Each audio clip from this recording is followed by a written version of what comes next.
is Miguel Myers. Welcome to My Horror Confessional, where every week I'll have a guest come on and talk about one classic horror movie that they haven't seen and why. We'll discuss the movie, the actors, and probably get off topic quite a bit. Once I believe that they have properly atoned, I will absolve them of their horror movie sin.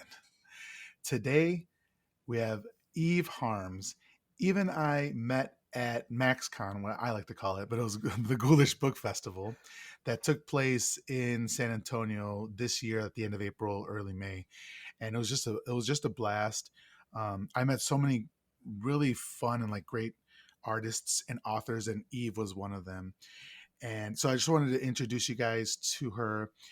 Eve Harms is a writer of freaky fun dark fiction. Her work has appeared in publications such as Bastarian Literary Journal under Raina Waxhead, which I love that name, and Creepy Catalog under Kendra Temples. She currently resides in Los Angeles with her children's book illustrator wife and two cats. Eve, welcome to the show. Thank you so much for having me. Yeah, so when I first approached you, I think we talked about I had just seen The Bride of Frankenstein Yes. for the Yeah. show that I did with Max because we did a reverse on that one. He had seen it and I hadn't, so we just reversed it. And I was telling you how I didn't like it, and you were kind of surprised when I said that I didn't, or it wasn't my favorite. And then when I told you why, you're like, "Yeah, that makes sense, right?" Yeah, I mean, not enough pride. That's really true. Yeah, I was Why like, did they kill her at the end? They should have just I mean, they could have done a sequel even. right, like she was innocent in that, like she literally was alive for like 5 minutes at the most or something like that, from what, if I'm remembering correctly, maybe it was an hour or whatever, but yeah, No, it was really devastatingly short. And yeah, like and she then gave such an amazing performance and then they just kind of kill her, yeah. yeah. And had been anticipating her arrival the whole movie because I had never even seen a trailer for the movie. I just knew of The Bride of Frankenstein as this um horror icon. And then, so I'm anticipating her in The Bride of Frankenstein. I'm sorry, I'm just an idiot. I assumed she would be the main character, but no. So I didn't really like that very much. And so we kind of hit it off there. And then the weekend was absolutely amazing. Like the festival was great. How was your time at MaxCon? The Ghoulish Book Festival was awesome. I had a really good time. It was my first convention and I just met lots of really great people. And Max is great. Max and Laurie did a great job putting Yes. it on. I tabled, and like a lot of people bought my books, which was really cool. Like people knew who I was, which was really cool. Um, and so I could not recommend it enough for readers and writers of horror fiction. Um, it's just a really good community. It's like a really good group of people, and Max always like I don't know. I guess he thinks it's funny to pretend to be like a horrible person or whatever, but like he attracts like really good people because he's a really good guy. Even though he always like I don't know his persona is he's like some piece of shit, but he's not. He's great. All right, Um, Eve, I like you a lot, and I might grow to love you by the end of this episode. But I'm not going to stand here and watch you talk good about Max because he's a piece of shit. you know, He is the all his friends are very protective of his reputation. yeah. So you actually have what you were selling transmuted. Was that your most recent work? I was selling transmuted and some zines. Some zines, right? I Uh, picked up your zines. One, there was a smaller one. I wish I had it in front of me right now, but I actually sent it to a friend of mine, um, cool. because I actually purchased two copies of the is it Weird Ghosts in San Antonio one? Oh, Strange Antonio. Sorry, Strange Antonio, Yeah. and I bought two copies of that. Sent it to Anthony Jerome M, who was my host for season two. Oh, I cool. sent him a copy of that, and yeah, I really really enjoyed the zines that I read. I didn't get a chance to read Transmuted yet, but could you please let my listeners know about your book? Yeah, Transmuted, so it's part of the Rewind or Die series, which is a series of standalone books that Any Generous of Unnerving Press puts out. Um, And the theme of that series is kind of relates to this podcast, and then it's like kind of in the feel of like a cheesy 80s movie, like something you'd see at the back of the video store, and like, like this, that kind of excitement of like a little bit of a campy film but in book form. So the book takes about the same amount of time it takes to watch a film, and it's about a trans woman who's trying to get gender affirming care, and things go horribly wrong, and there's body horror and weirdness and um, sex, drugs. Actually, I don't think there's any drugs in it. But there's, yeah, violence, craziness. You should read it. It's good. I'm, You, and also you, the audience. Everyone should read the book. I'm looking forward to that. And actually, I'm trying to getting away from something where I typically have my guests tell all their like socials at the end of the show, and I'm like, let's just do that at the front in case somebody doesn't Okay. make it to the end. So, could you tell everybody how they could follow you, how they could support you, where they could purchase your book, all that stuff? Yeah, so the book is currently only available on Amazon. So if you search Eve Harms Transmuted, you'll find it there. I'm most active on Twitter. My handle is Eve Harms Rights. Um, and my handle on Instagram is also Eve Harms Rights. And um, I'm on Facebook, but I honestly don't really use Facebook very much. But I guess important stuff I'll post on there. I don't know if Facebook will show it to you, but I'll post it. Yeah. And I have a newsletter as well, which is I'm gonna revive soon. But you can sign up right now on my Twitter page. There's a link to the newsletter. Oh, and I'm on TikTok under esoteric underscore Eden. Really? I did Yeah, not know I that. don't really, I don't know what to do on TikTok, but I'll figure it out eventually. So I joined TikTok maybe 2 years ago now at this point, and I made one video, and I don't even remember what my name is on TikTok. It might just be Miguel Myers. I don't know, but I made one video, and then I started following some people, and now I'm getting some likes on the video, but it's like 30 likes, whereas it went like a year and a half with no likes. And so I was like, wow, my TikTok career plummeted as soon as it started. Yeah, I don't. I just watch TikTok. I can't make any content for it. Yeah, I'm more of a watcher. I watch a lot of, yeah, stuff on it, but video is hard. Video is a hard, like, I don't know how people do a video every day. I've done videos and they take me all day. Like, I would have to dedicate my whole life to TikTok. Yeah, that's the Um, thing. Like, and I'm not really good with social media either. Like, I have a full time job, and then I do this as well. And so, like, trying to keep up with like promoting the show on social media, and then including TikTok in that as well. It's like Twitter, Instagram, TikTok, like, and then I have a Patreon. Like, doing all. It's like I can't do everything, man. I got to choose. So I choose Twitter.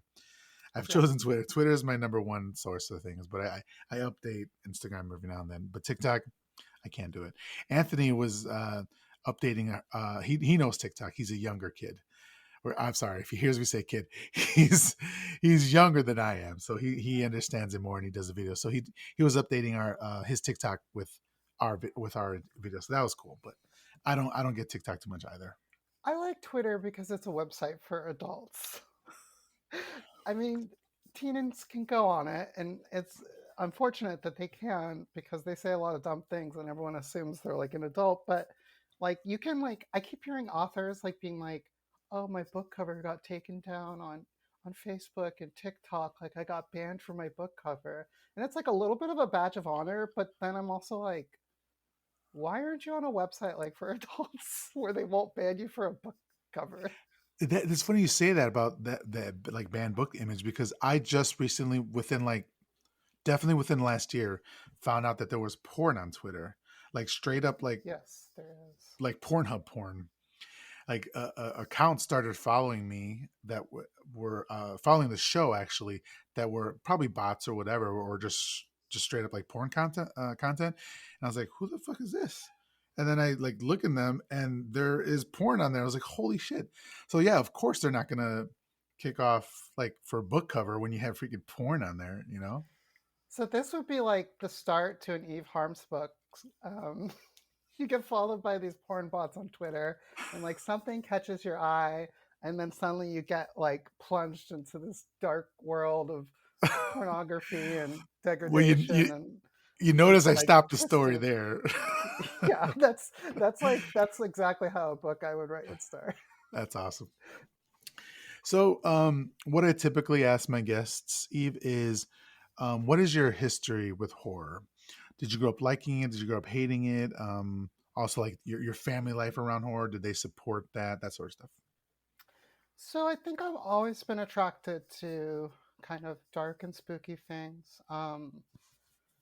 I mean, any horror fan, like, well, not any, but lots of horror fans will remember, like, um, those books, the Scary Stories to Tell in the Dark, Yeah. and, um, God, what was the one? There's this, Oh God, I have a horrible um, memory. I can't remember. There's this one where it has the green ribbon story and also has a story about these guys with long teeth. Um, anyways, that, and then of course book Goosebumps, and um, but I think I really became a horror fan um, when my older brother started to show me horror films because he worked at a video store that Ooh, was nice. not too far from our house. Like you could walk. It was like up a hill, but you could walk.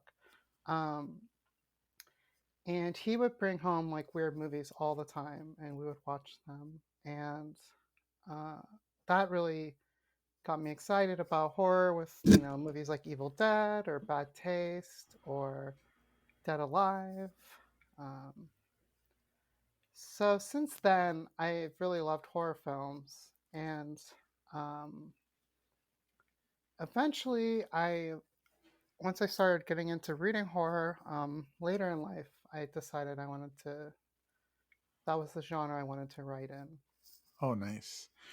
So, how old do you think you were when you you watched your first horror film, and then B, like, if it was the same time, like, did you start watching your first horror film with your brother, and then just kept watching them, or was it an isolated incident? You watched your first horror movie, and then later on you watched a bunch of others.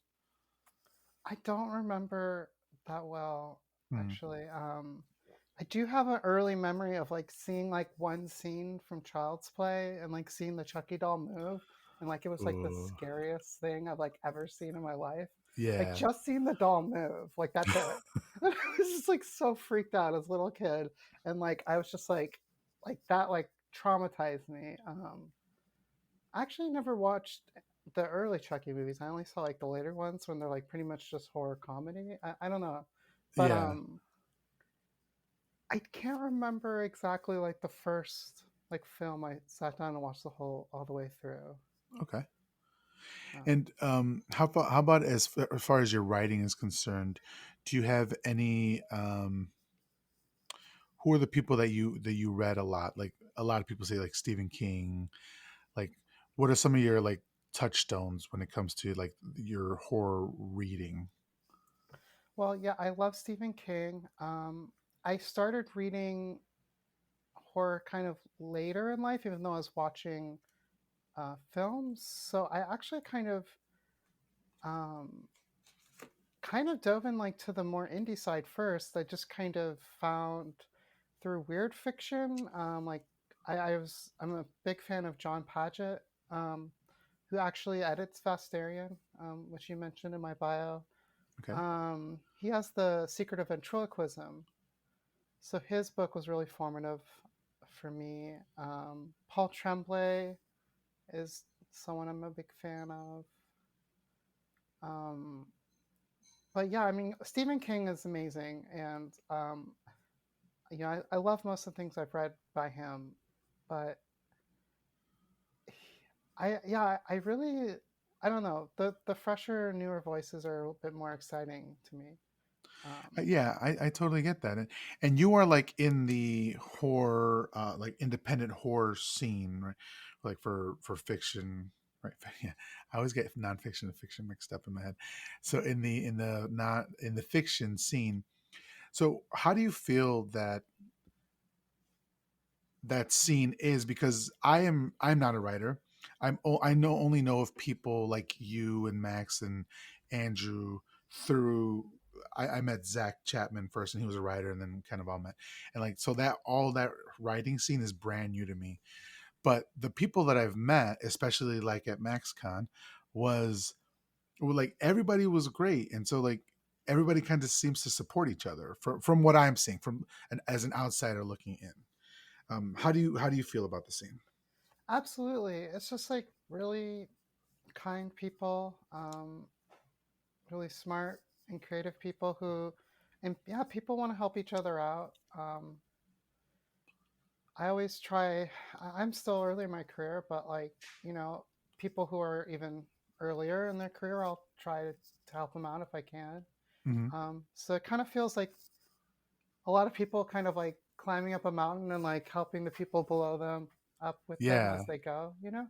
yeah. Um, yeah, it's not very, it's not really competitive. Um, it's really more about affiliation, and that's one of the things I really like about it.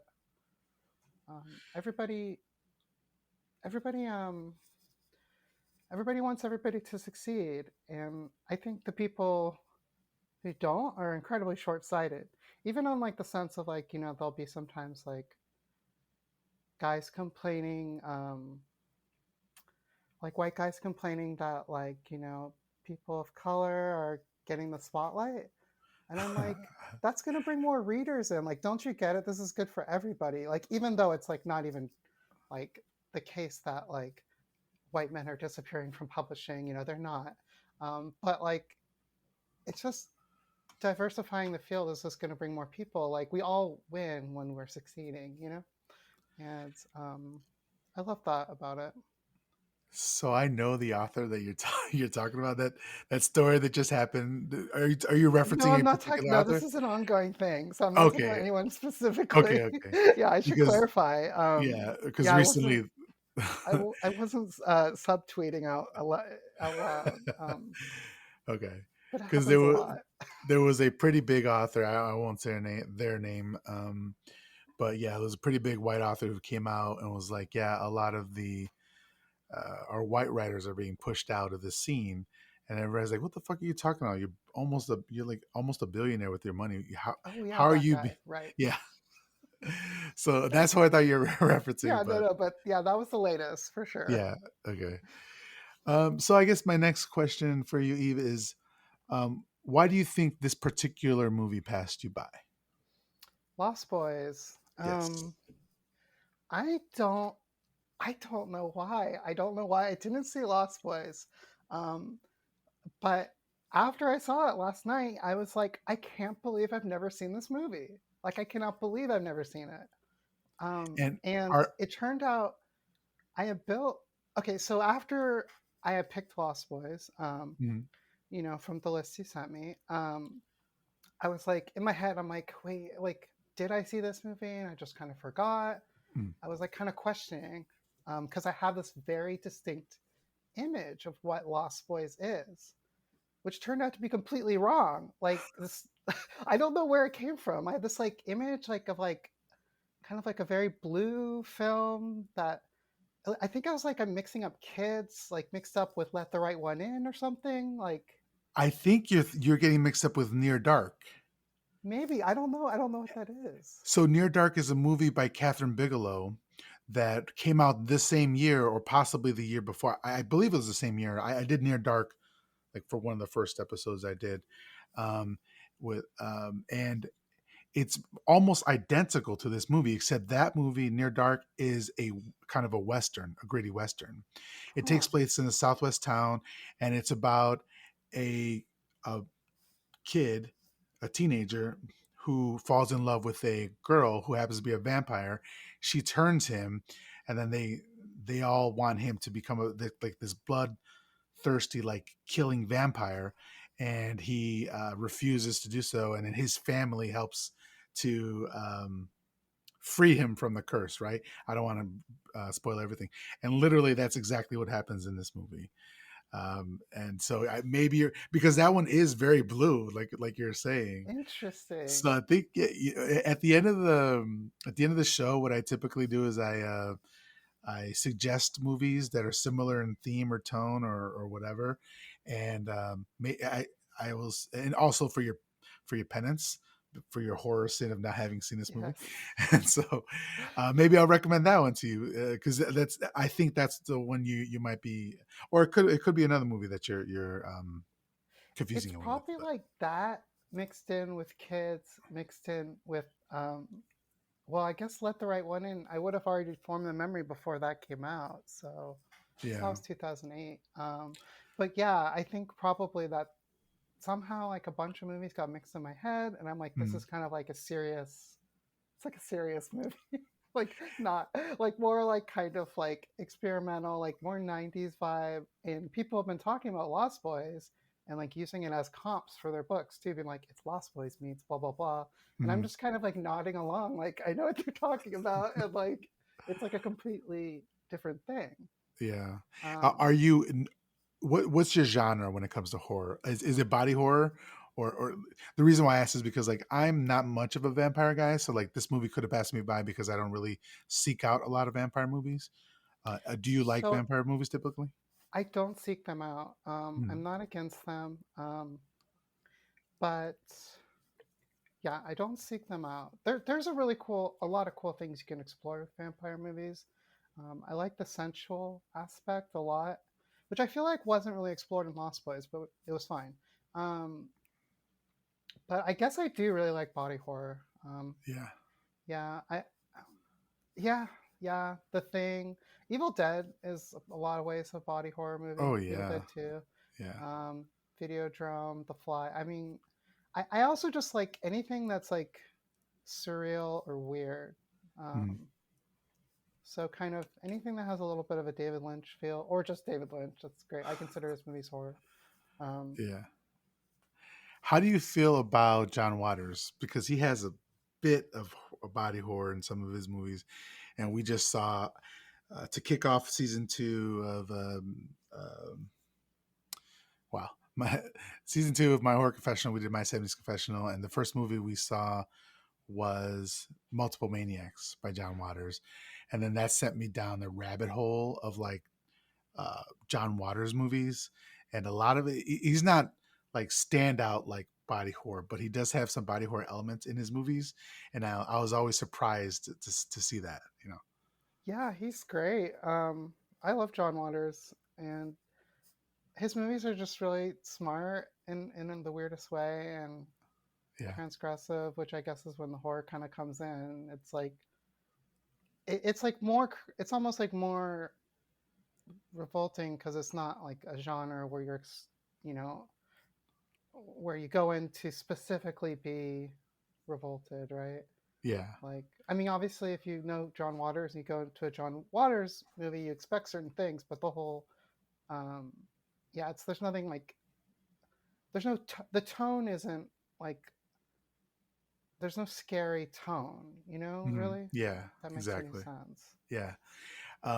We're gonna go see him for Christmas. I think it's like early December. He does a one man show or whatever, and he's coming to Austin. And myself and Andrew Hilbert and Max as well, and our wives are going to see that, and I'm really really excited for it. That's awesome. Yeah. All right, so let's get into the movie. I'm really excited to talk about it. I had a great time. I had only seen this movie once before, and had been a while since I've seen it, and so really looking forward to talking with you. Yeah, So first, we have to go into the confession. I'm a little rusty, see already, and you're here to confess your horror sin that you've never seen The Lost Boys from 1987. Is that correct? I confess, I've never seen Lost Boys from 1987. Thank you. I appreciate that. Okay, so um, this one was written by Jan Fisher, who has written for or had written for the Golden Girls of it, and then it was also written by James Jeremias, who had no other writing credit. And then the screenplay was by Jeffrey Boehm, who did Lethal Weapon 1 through 3, Indiana Jones and the Last Crusade, and also The Dead Zone, which I think is an underrated 80s horror classic. I really enjoy Yeah, that one. And of course, it was directed by Joel Schumacher, who just passed away in 2020. He did Flatliners, which also starred Kiefer Sutherland. He's did Falling Down, which used to be one of not one of my favorite movies, but I enjoyed it a lot. But now he that dude just totally would have been MAGA, so it kind of right. like Yeah, fucks it it's up for kind of me. has a different feel. Yeah, he did The Client. He did A Time to Kill, Batman Forever, Batman and Robin, all that sort of stuff. And it was starring a very handsome Jason Patrick, playing Michael. He was in The Losers and Speed 2. I don't know. I couldn't picture him from anything else. I don't know if you know him from anything else, but I was reading his like IMDb, and like only thing I could see is like The Losers and Speed 2 that I recognize right away. Yeah, he's one of the people in the film that didn't I didn't really like recognize from other movies. Most of the other cast, I'm like, oh, there's Alex Winter, who's like, he's great. I mean, he's like the perfect. I feel like he's like the prototype of the character he played. Like he's like the '80s punk, like who has like the like cackle. Like he Yeah. doesn't even have to talk. I don't know if he has any lines in the film at all, but like he's like probably my favorite of the gang. Oh yeah, you're right. Like I don't know if he has a line. I'm sure he has maybe one, but Maybe very one. minimal. He's kind of like the gopher. Like he just goes and gets stuff for them, right? Yeah. And then we have Corey Haim. He plays Sam. He was in Silver Bullet and License to Kill. Oh, I'm sorry, that would have been a different movie. It was in License to Drive. And then also we have the other Corey, Corey Feldman. He's playing Edgar Frog, and he was, of course, in Stand By Me, The Goonies, and then the Friday the 13th Final Chapter, and The New Beginning. He was the Tommy trilogy of 4, 5, 6, but he was replaced by Tom Matthews of Return of the Living Dead for Part 6. Um, and this is their first movie that the Coreys did together. They went on to make a bunch of other movies um, throughout the 80s. They kind of ruled the late 80s, early 90s. And unfortunately, like they both went into like substance abuse, and Corey ended up passing away. Corey Haim, sorry, ended up passing away from pneumonia. Um, Oh, but he was fighting a drug addiction, so that's unfortunate. That's really sad because I really liked him in this movie and in the movies I saw him. I thought he was really talented. yeah. And it's also starring Diane Wiest, who plays Lucy in this movie, and she was in Edward Scissorhands, and a movie that myself and one of my listeners really love. It's called Dan in Real Life. So shout out to Dylan if you're listening. Have you ever seen that movie, Dan in Real Life? No, I've never seen It's it. a silly comedy. Also starring Barnard Hughes, who's the grandpa in this movie, and he's in Sister Act 2, and he's in Doc Hollywood. Also starring Edward Herman as Max. He played Herman in Here Come the Monsters. My boyfriend's back, which is another underrated horror movie. And then in Gilmore Girls, he was Richard Gilmore, which I had no idea. Like I watched Gilmore Girls with my wife, and I completely, because I had only seen this movie once, I forgot that he was the, spoiler alert, he was the bad guy in this movie. So Right. now, like, look back at the Gilmore Girls and think, wow, that's completely different. I wish I had known then, so I would be watching it through a different lens. And then Jamie Gertz as Star. She was in Twister and 16 Candles. Jameson Newlander played Alan Frog. He was in The Blob and Bone Tomahawk. And then rounding out the cast is Alex Winter. He plays Marco. He was in Bill and Ted series, and also he was in Haunted Summer. And he's become kind of a director himself. He directs documentaries and stuff like that. So it's kind of Oh, I cool. didn't know that. Yeah. I really always think of Freaked. Um, that's I love that film. Freaked. He was in that one. Yeah, he was. Am I wrong? I thought he was the main guy. He possibly could be. I haven't seen that movie. It's been a little while, but like that's kind of what I always associated him with. Um, yeah, he also directed it, I guess, which is interesting. But yeah, so I always think of Freaked when I think of Alex Winter because that's such a great underrated film. So the movie starts with the song "Cry Little Sister" by Gerard McMahon. Have I know you hadn't seen the movie, but have you heard the song before? I don't know, but it's iconic. I Yeah, mean, it's like haunting, right? yeah, it really gets you in the mood. The soundtrack kind of slaps. Like I didn't realize it, but like I looked it up afterwards, and it's got some dope ass songs on it, so it's kind of cool. Yeah. But the lyrics that we hear mostly throughout the song is like it just repeats, "Cry little sister," and then it repeats, "Thou shalt not fall," or "Thou shalt not die," "Thou shalt not fear," "Thou shalt not kill," and that's repeated a lot throughout the movie. So we're flying over the water of Santa Carla, and we see what looks like a carnival with tons of neon everywhere. And I'm reminded of Us and the connections that Jordan Peele made with this movie. Have you seen Us? I have seen Us. So was it also filmed in Santa Cruz Boardwalk Yeah, or? yeah, it was. Yeah, because I was And looking, I'm like, oh, this must be the same place. yeah, Um, and they even mention it in the movie. He's like, "Oh yeah, that movie that was shot here like 10 years ago or something, like 20 years ago, something like that." oh, One of the kids just says it. So yeah, so he's so making part of the connections with reason that. that this confessional is particularly embarrassing for me is that I went to school in Santa Cruz, so Really? I should have seen the most famous Santa Cruz horror film. Well, this is Santa Carla. I Right, don't know. but Is it it's stands in for Santa yeah. Cruz? Okay, Well, yeah, I all right. mean, it's filmed there, Yeah, right? yeah, And yeah, I yeah. mean, there's only one other, like the second most famous, like Santa Cruz movie, I would say is probably Killer Clowns from Outer Space. That And I is love that film, but I should have seen Lost Boys if it's like that's the Santa Cruz Boardwalk. So I recognized it and I felt like right at home. There's like the cart that goes on the what do you call those carts? It's kind of like a ski. Oh yeah, the lift. Yeah, the little lift, and it's got like the Yeah, statue of the kind of Fred Flintstone type character on it. yeah. Like I've written on that, like I've written next to that statue on that lift, you know? That So that was so weird looking. Right? What was it? It was it Fred Flintstone? Because I don't I know was what it watching it is. last night with my wife and my nephew and his girlfriend, and when we saw that scene, we're like, "What the hell is that?" Yeah, I'm not sure. Okay. But I really like was like, oh yeah, like I haven't been on that exact car, I don't think, but like Yeah, I yeah, was like, yeah. I remember that guy, like, That's cool. so So it was like a bit of nostalgia for you watching this. oh yeah, the whole film like really felt like yeah, it was huge nostalgia wave.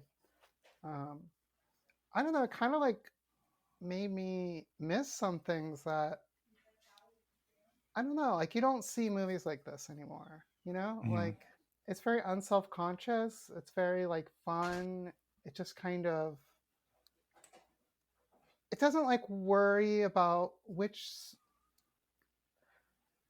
it knows that there's a very fine line between what makes you scared and what makes you laugh, right? Mhm. And it kind of doesn't care where it hits. I feel like it doesn't care where it hits for you. It's like it's as long as it's either making you like kind of gasp and like be kind of shocked or like just like giggle like out of ridiculousness, like I feel like it doesn't care where it lands on that, and it kind of goes back and forth. And I really like that it has a sense of fun. It doesn't have there's no self-conscious side to it at all. Like it just kind of goes for it.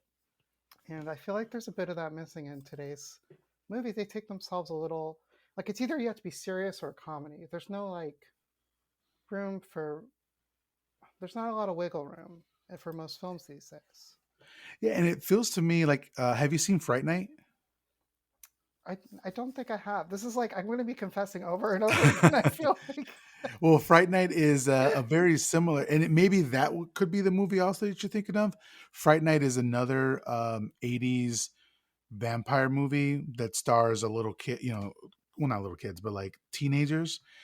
And in that one, they enlist the help of a horror movie host who's like kind of over the hill or whatever, or to try to help them kill the head vampire sort of thing. And but it also has a lot of comedy in it as well. And so, like you were saying, this movie has comedy elements and it's very funny in parts, but it's also got a lot of horror. And I think they handled it very, very well, like you were saying. you know. So Yeah. I really appreciated that. Yeah, and like you said, they don't make horror comedies like that anymore. Like the last one I can think of is like maybe The Cabin in the Woods, um, or Tucker and Dale versus Evil, something like Yeah. that. You know, um, whereas in the '80s, I felt like they had a better grip on the horror comedy element. But even like Tucker and Dale, which I love that film, they are really conscious about when they're trying to make you laugh and when they're trying to kind of freak you out. Okay. Whereas I feel like in this film, like they're okay, like they're willing to let it go either way at Hmm. any moment. You know, Like more natural, like it was naturally funny.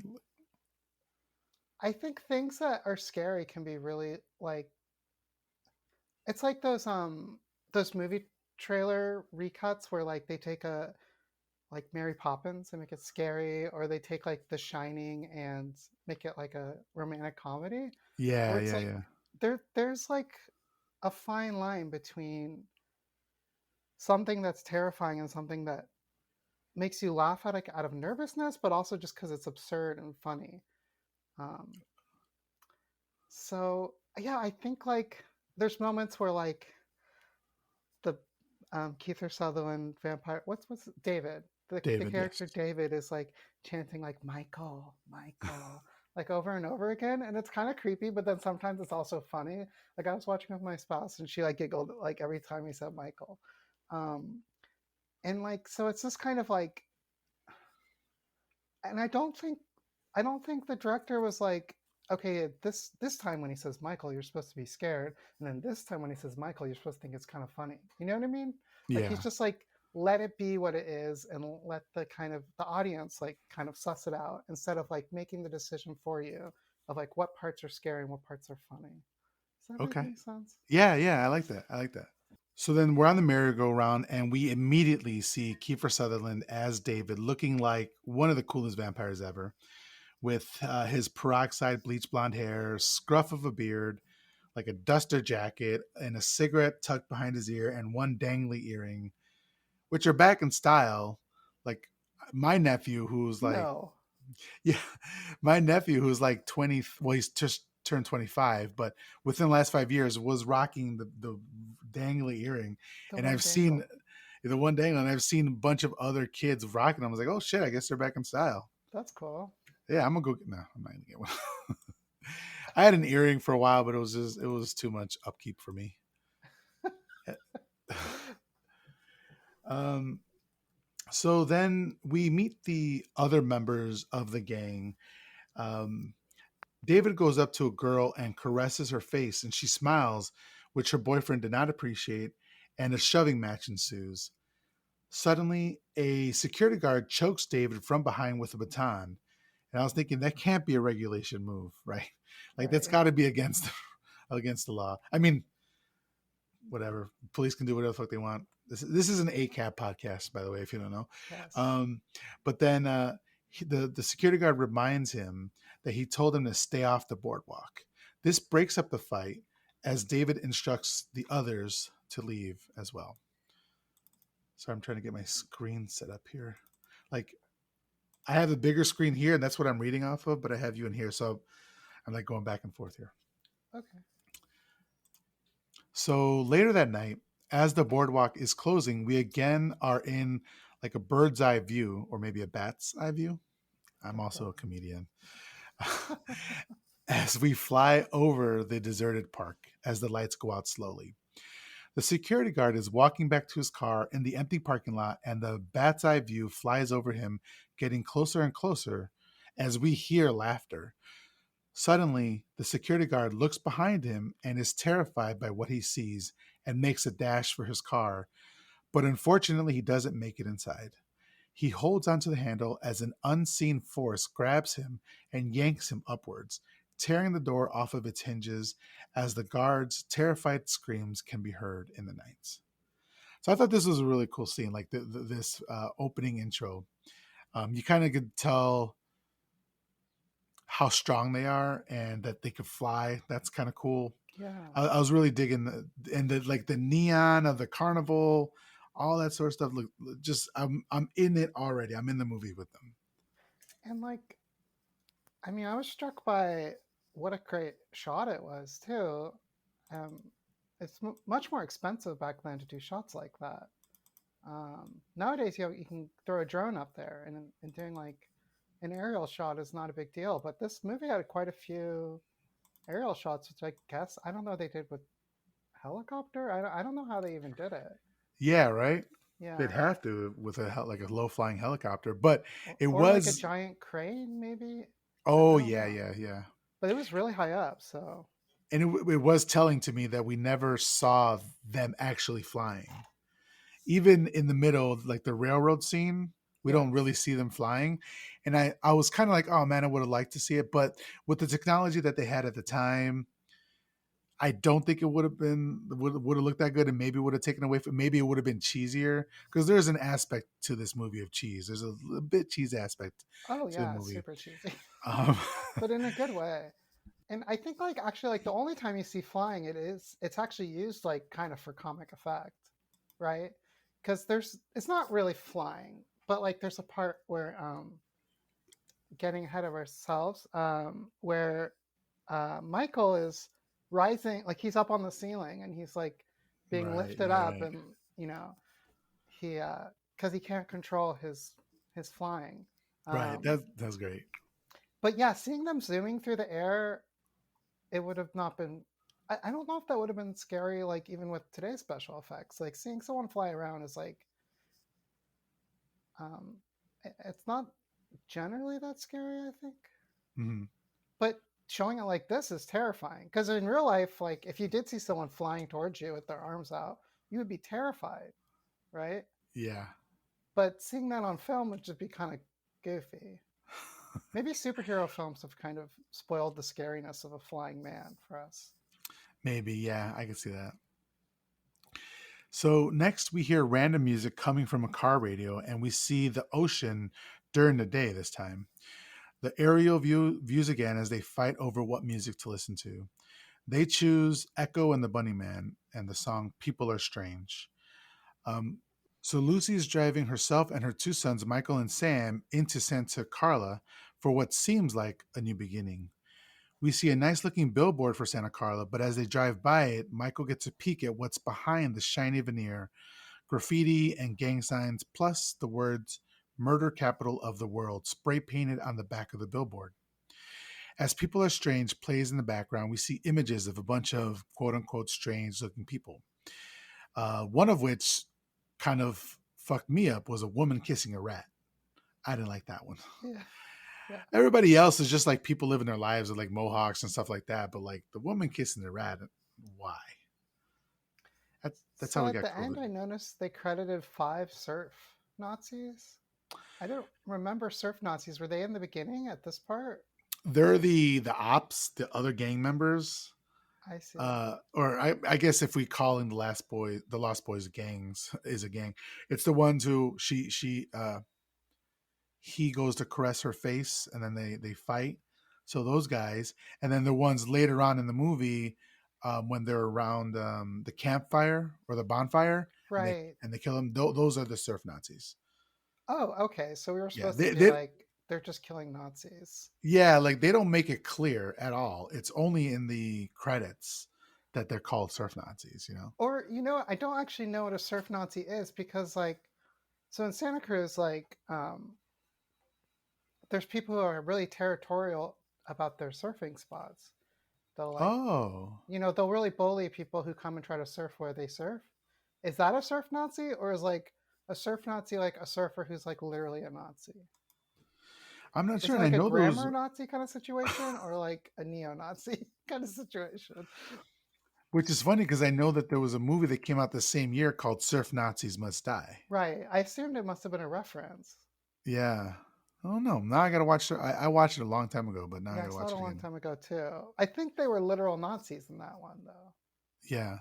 Yeah. And here in this one, they're not like shown wearing swastikas or anything. So maybe they are what you were talking about, which is just asshole surfers. Yeah, maybe Okay. fascist, beach fascists. So then there's kids playing on the pier and so on and so forth. As they arrive on the boardwalk, Lucy hands Sam some money to give to some homeless kids that are scrounging for food in a dumpster. Michael asks a man if there are any jobs around. The man tells him nothing legal. And there was actually a scene that was written in the script but wasn't shot where Michael was supposed to be looking for a job, and then later on he gets a job, and that's how he pays for that leather jacket that he picks up. Oh, Um, well, but that was cut out of the movie and cut out of the script, and I don't believe it was shot. Um, so then we see shots of people on the rides, women walking around in bikinis, punk rockers with their mohawks. They then continue driving up to their new house with Michael following them on his dirt bike. We are then introduced to the goodest boy, him Chunks, this little puppy. But the puppy's name is Nanook. Now, the name Nanook most likely comes from the 1922 silent film Nanook of the North, which purports to be a documentary about an Inuk man named Nanook. But in fact, his name was, and I'm going to try to pronounce this correctly, and I apologize if I don't, Alakaji Alak, and that was his real name. And the woman depicted as his wife was in fact not his wife. And the worst part is that the characters were depicted as subhuman and almost animal-like. But it was the first film that was ever commercially viable. So because that film, Nanook of the North, was popular and made money, other people started making money, started making films to make money, and it was the birth of the film industry, right? But I don't like the name Nanook of the North because of the negative connotations that come with it. So I'm not going to be referring to the dog as that name. So I was thinking instead that we can name the dog together. So is there any name that you want to name this dog? I liked the goodest boy.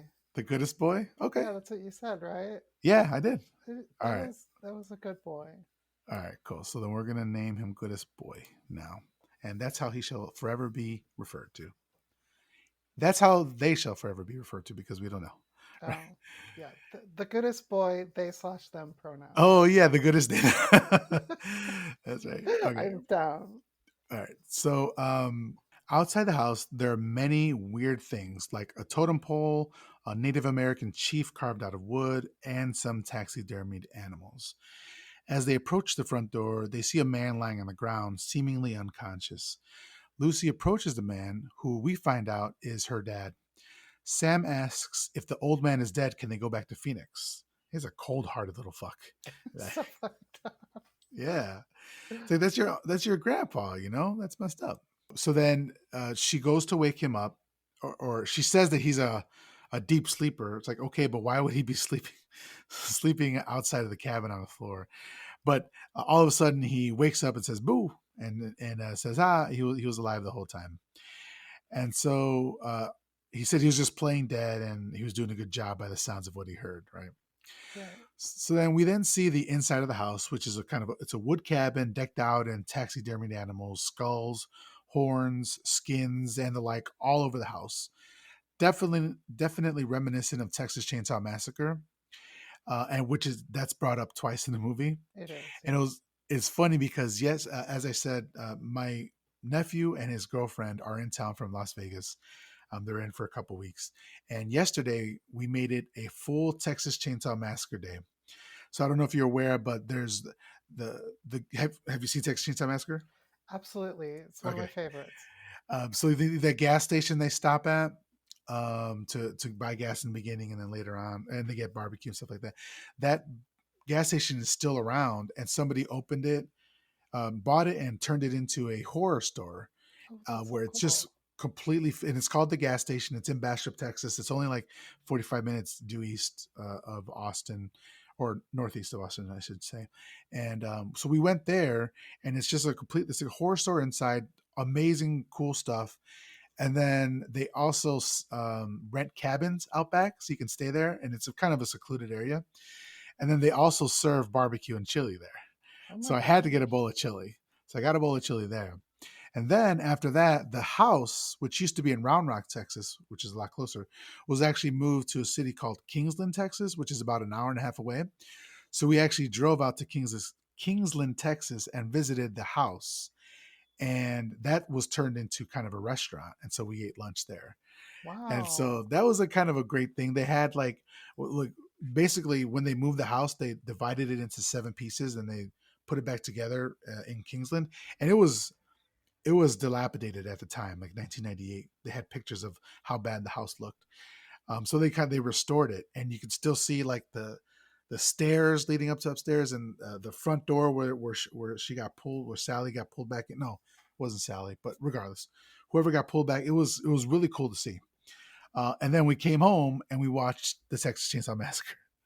So it was a full day of Texas Chainsaw Massacre activities yesterday, and then after that we saw the Lost Boys, and then they mentioned Texas Chainsaw Massacre in it. So it was like it was just cool, That's everything cool. that was lining up. That's cool that there's all those places. I had no idea. Yeah, if hopefully if you come back for MaxCon for next year, you'll get a chance to get out there. So then Grandpa then tells them the rules of the house. He opens the refrigerator and he says the second shelf, which has the old fart sticker in the fridge, is his, and he keeps his root beer and his double thick Oreos. First, they're called double stuffed. I don't like double thick. I don't like the connotation we got going on Yeah. there. Secondly, refrigerated Oreos. Do you do that? Have you ever had a refrigerated Oreo?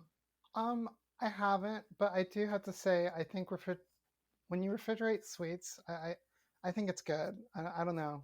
Cookies, candy, I do put it in the refrigerator. Really, my wife does that. Like she'll get a Twix or a Snickers and put it in the fridge for like, a day or whatever. But I want to get at it real quick, so I want to bite it. Like when it's in the fridge, you have to like take meaningful bites. You can't take a bite of the whole thing. Yeah, well, we like meaningful bites. Yeah, I am just a fat boy at heart, and so I have to get at it. Um, I need to slow myself down because I have a really bad sweet tooth. So nah, okay, I understand it. anything that like puts it like with an extra layer, just that like slight magnetic pull, will Yeah, just make it last a little longer for me, I under, guess. understand it. But also root beer. How dare you? Like who drinks root? Do you? Well, first of all, do you drink root beer, Eve? I love fruit beer. Oh my God, Eve. So I relate. Okay, okay. So then You're like you root and Grandpa beer? would have hit it off. Yeah, we probably would have. Okay. And then as Grandpa continues the rules tour, David points out the marijuana plants outside the window, joking with Sam.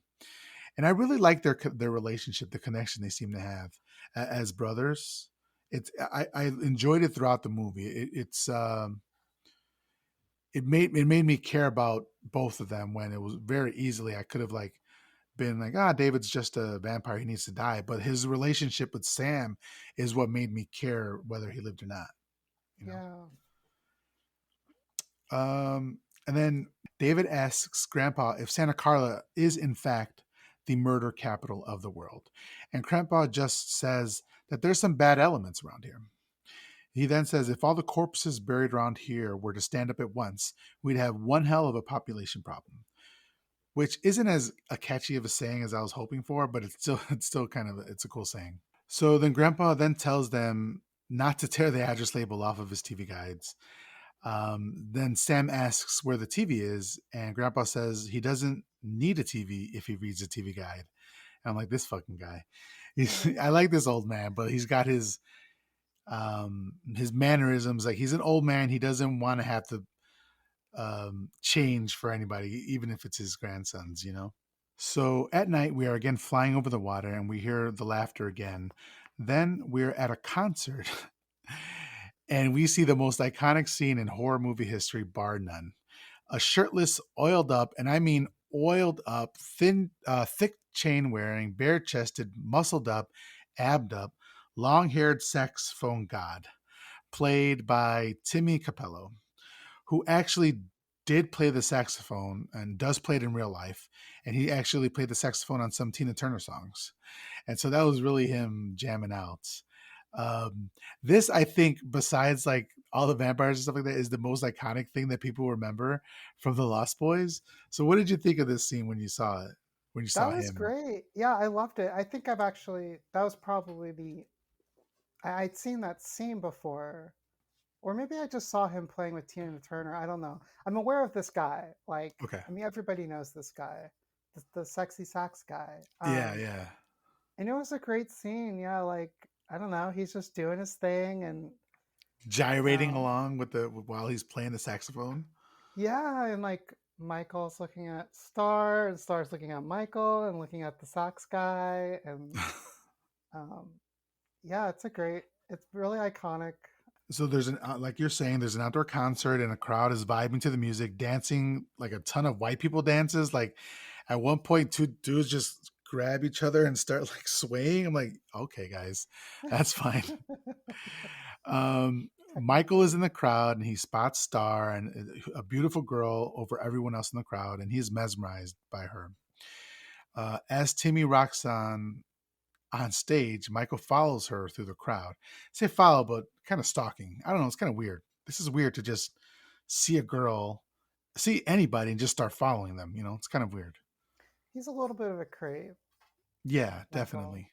Yeah. So elsewhere, Lucy is walking on the boardwalk looking for a job. She notices a lost boy, and brings him into the video store, which is owned by Max, and asks if he knows the boy's mom. He says no, but then the mom walks in and collects her child anyway. While this is happening, the Lost Boys walk in as well, but Max reminds them that they are not allowed in the store and they leave, smirking as they go. These dudes ain't allowed anywhere. Like they've been kicked out of the amusement park, they've been kicked out of the video store. They're not allowed in the comic book store because they just steal shit. And so Right. it's like they're just some ruffians just going around town. I don't like teenagers. I don't like them. But As, but isn't that part a conceit though? Because um, we can just talk about spoilers, right? Of yeah, course, I we mean, already yeah, did. but We already talked about this one. That's the that's the guy, right? Who's the head vampire, right, right, right. telling his underlings you can't be in the store. So it's kind of like part of the ruse, right? Yeah, like the first time you're watching this, you don't connect it. You're like, why? Yeah, he doesn't want to be associated with them. Like, get the hell out of the store. But on rewatch, you're like, okay, he doesn't want to be seen around them, so that's why they're not allowed in the store. Right, Yeah. right. And I was thinking like they should be called the Bad Boys, not the Lost Boys. So Yes. then Max introduces himself to Lucy and offers her a job, which she came there looking for him. So back with David, he's still stalking Star, who now has a little kid with her. Um, his name or their name, because I'm not sure. I'm not sure what they are, if they're a boy or girl. Is Laddie, and Sam, seeing a comic book store, leaves David to his stalking. And as he walks in, Sam is ecstatic to be in a comic book store. The name of the real life comic book store is called Atlantis Fantasy World. And that location and the stage where the sax man was singing were lost in an earthquake in 1989. But the comic book store rebuilt and they moved to two other locations, but it's still open today. And the owner still has the Vampires Everywhere comic that was signed by everybody in the cast. And he lets people come in there. Well, within the last couple of years, has still let people come in there and take pictures with it if they'd like to.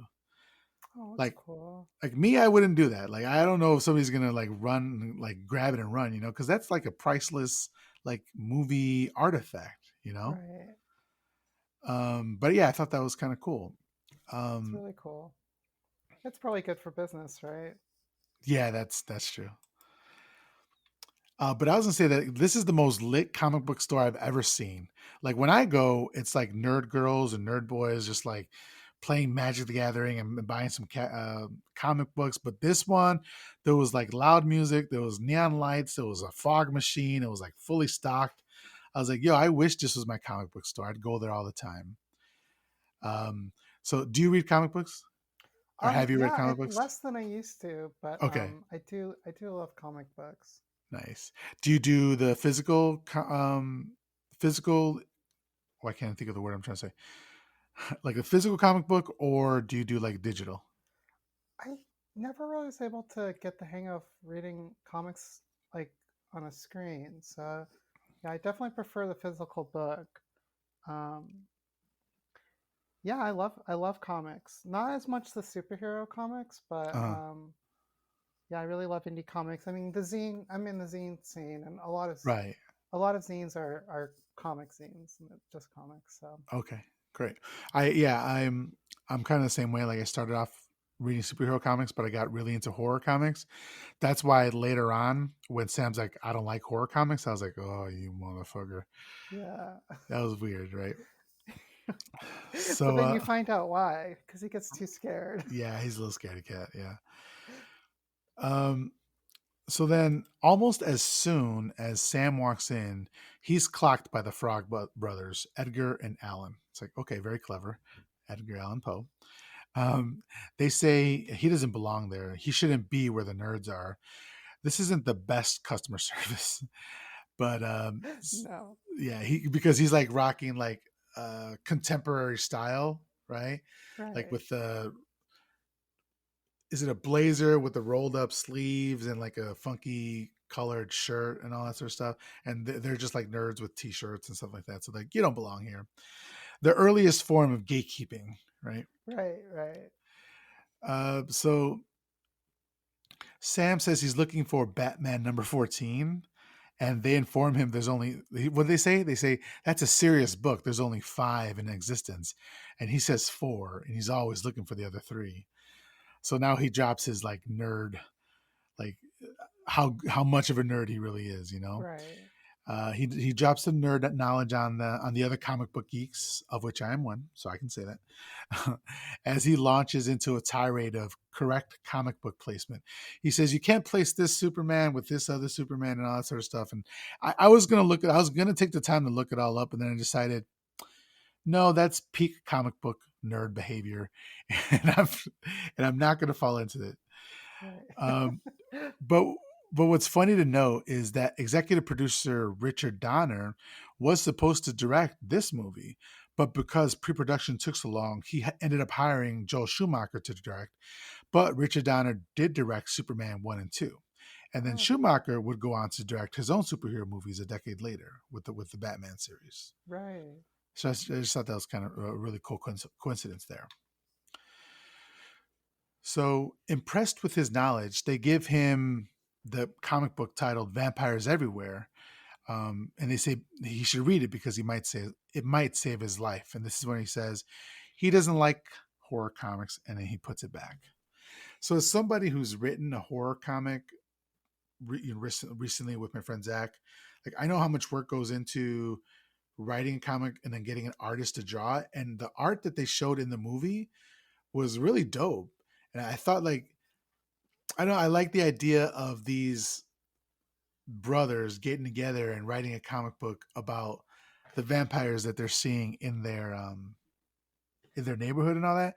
And yeah, I just really like the idea. I think it's a really cool concept.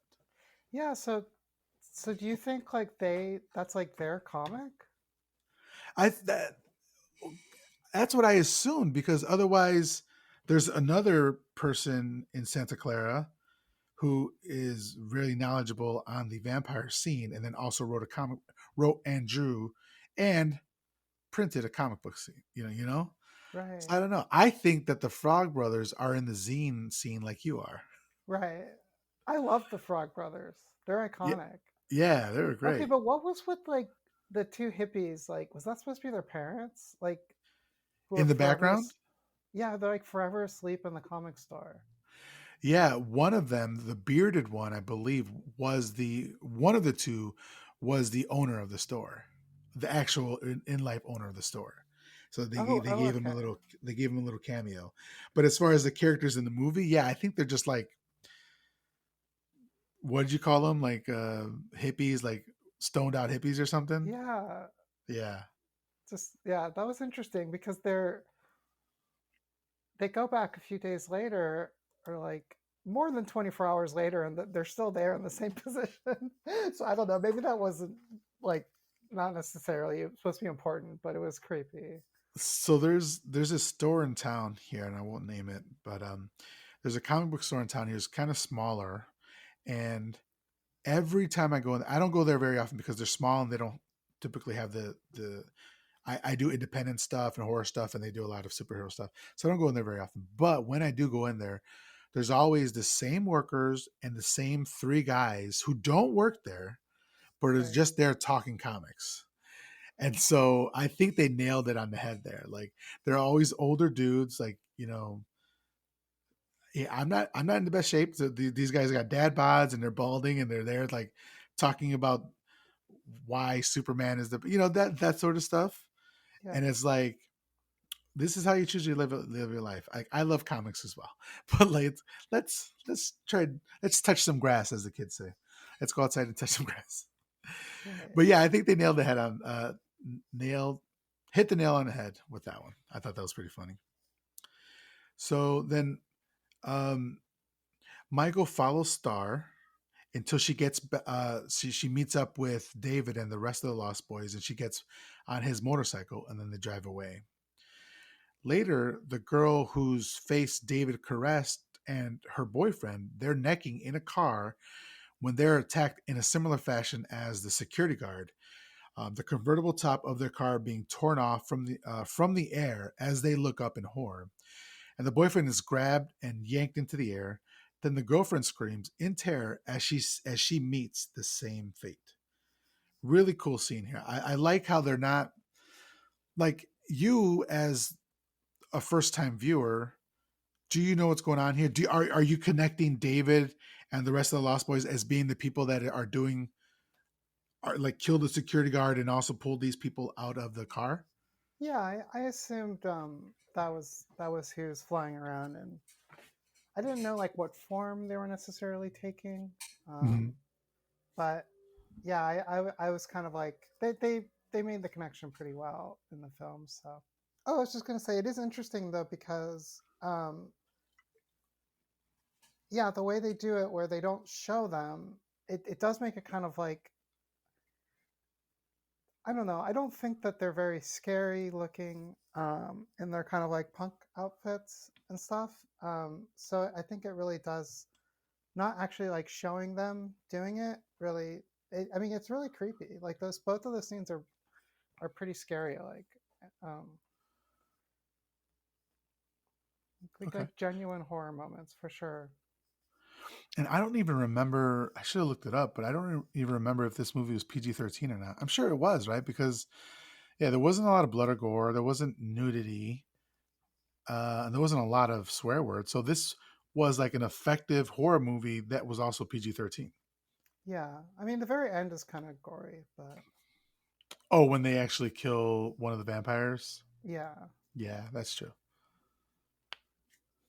I'm just like I guess I've just been desensitized. I didn't But even I could register. see it being PG-13 for sure. Yeah, I'm not sure either. But let's just say it was PG-13. Facts don't matter.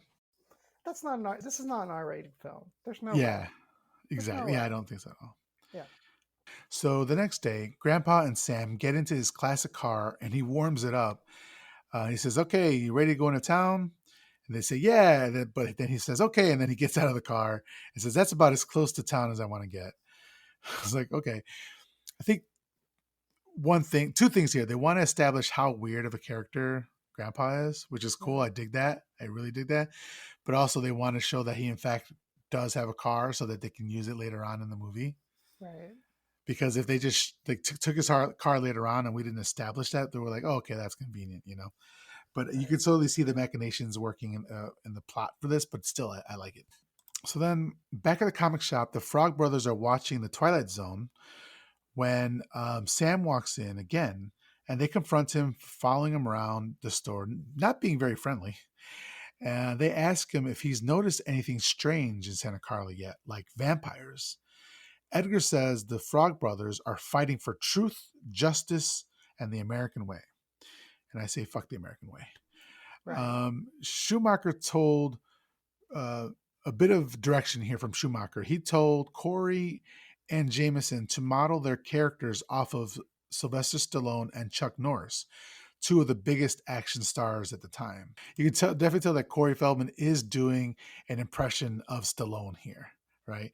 I just thought it was like he's got the low voice with the drawl. I'm like, dude, you're like 12 years old. You can't, your voice can't be that low. So I really dug the impersonation.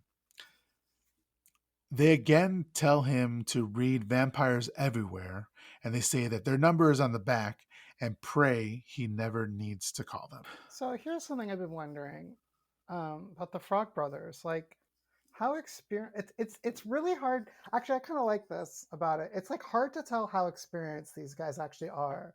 Like, they're in theory. Like, I could see that either that when they kill the vampires, this is like their first kill, or like their fourth. It's so Mm. like, at no point do you like feel confident that these are like vampire killing experts, even though they like put themselves out to be.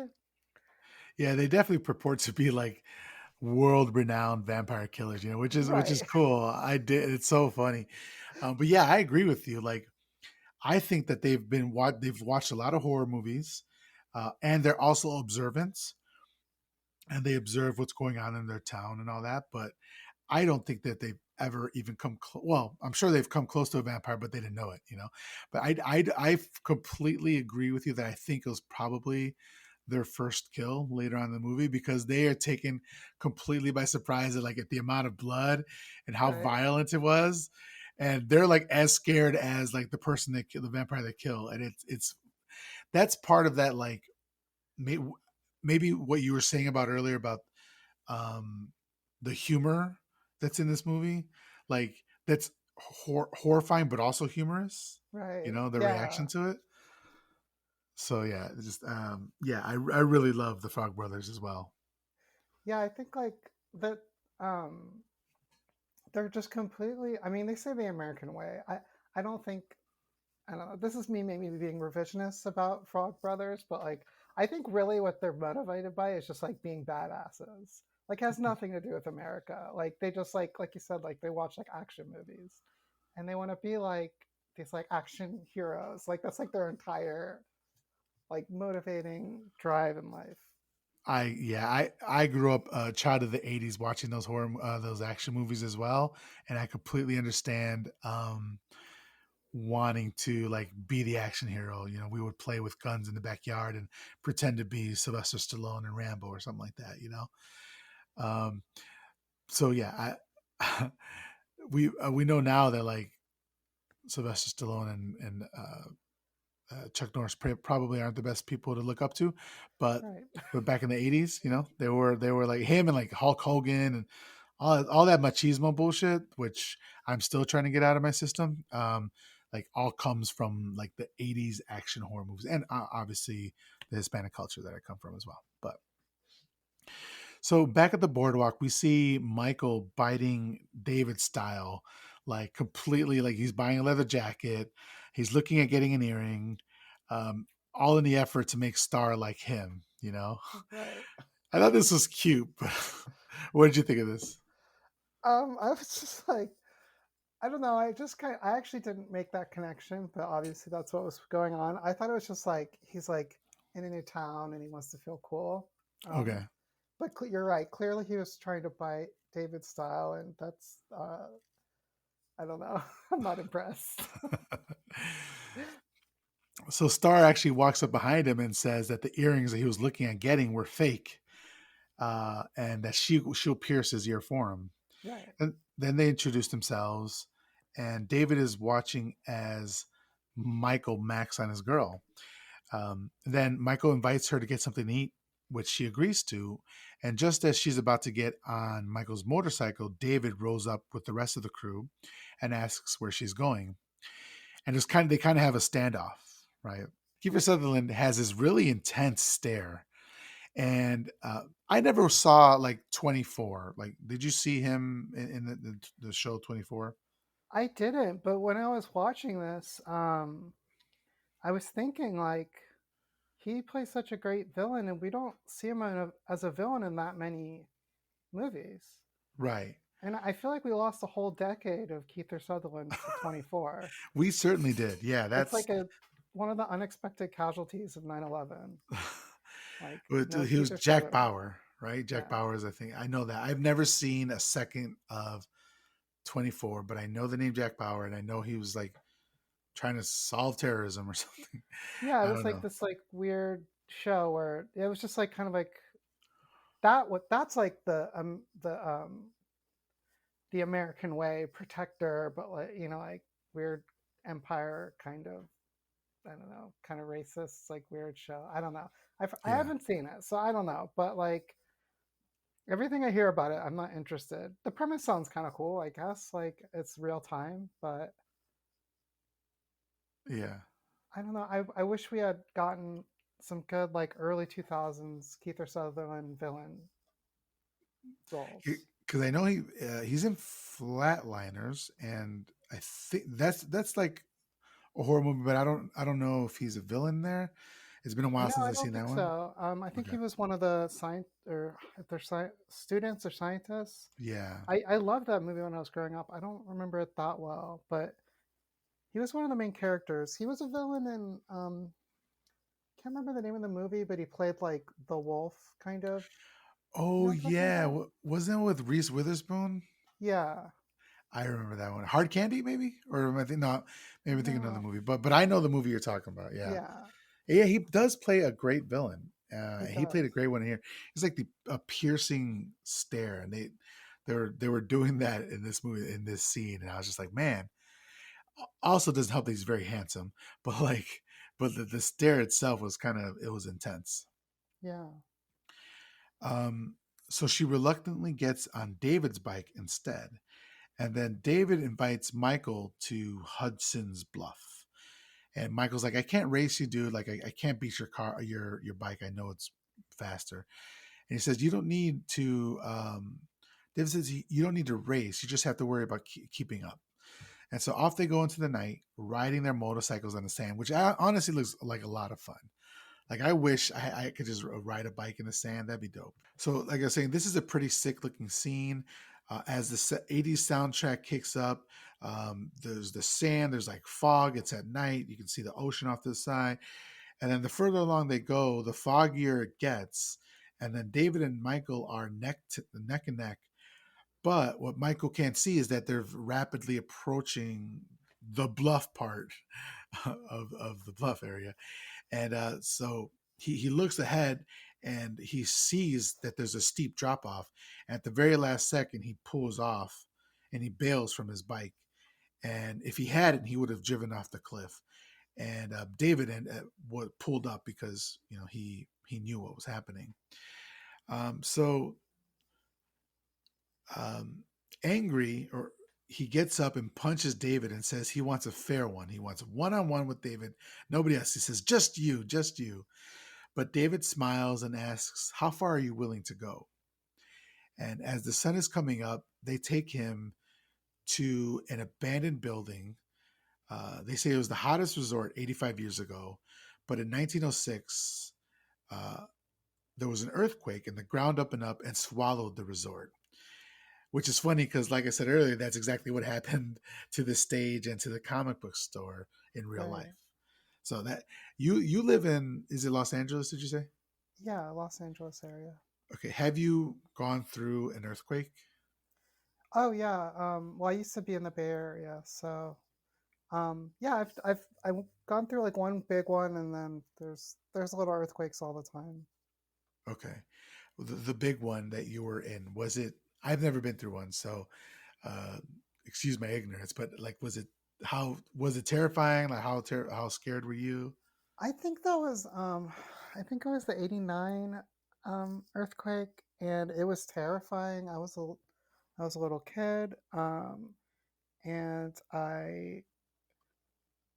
I just remember being underneath the kitchen table while like my mom is like under the door frame across the room, and she's like screaming, and like I don't know, like we're separated and everything is shaking like really violently.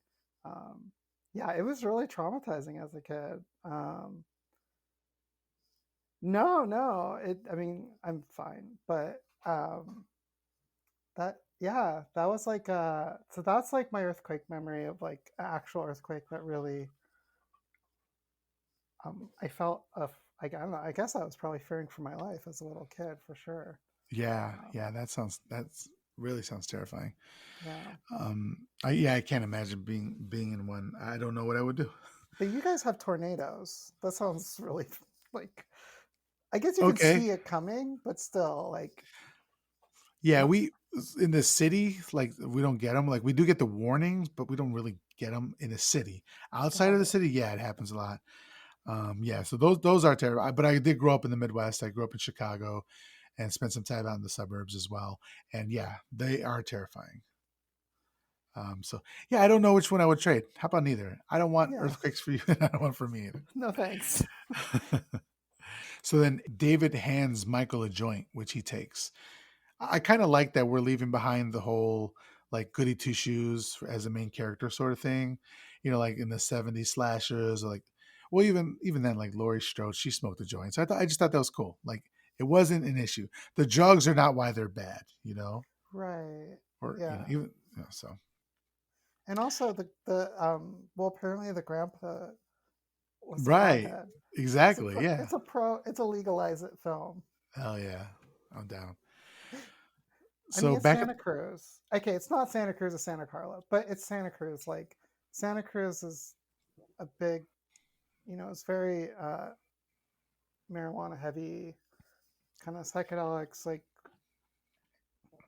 scene. So it fits. Like, I mean, just the beach in general, like boardwalks. yeah, Yeah.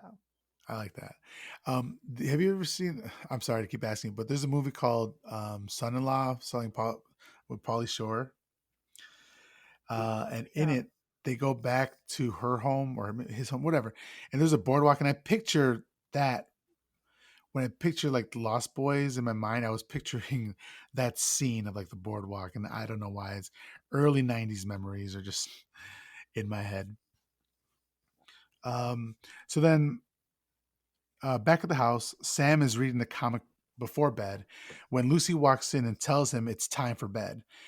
He asks her to close the closet, and she jokingly admits that part of the reason she divorced his dad was because the dad didn't believe in the closet monster.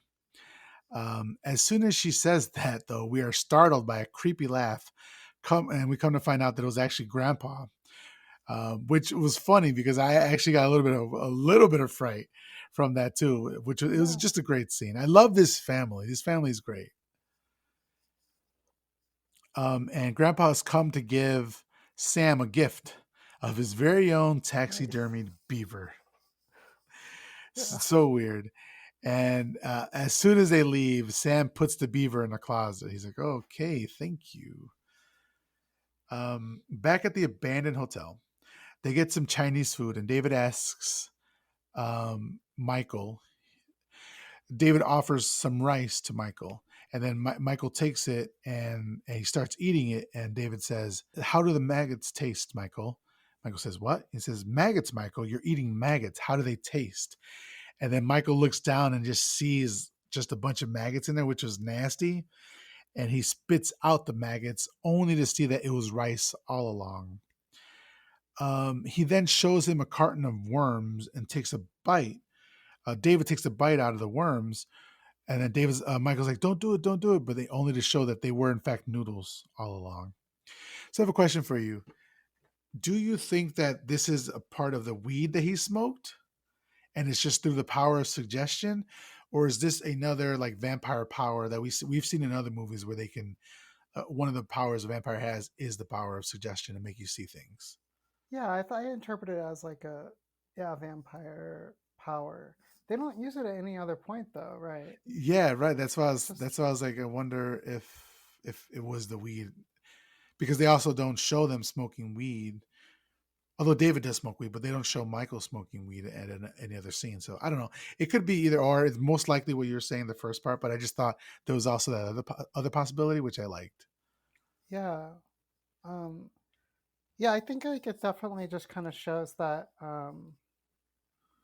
well, the other thing about that is like they're in the underworld right now, Hmm. right? They're literally like kind of underground. Right. And like when you go to the underworld, you're not supposed to eat food, right?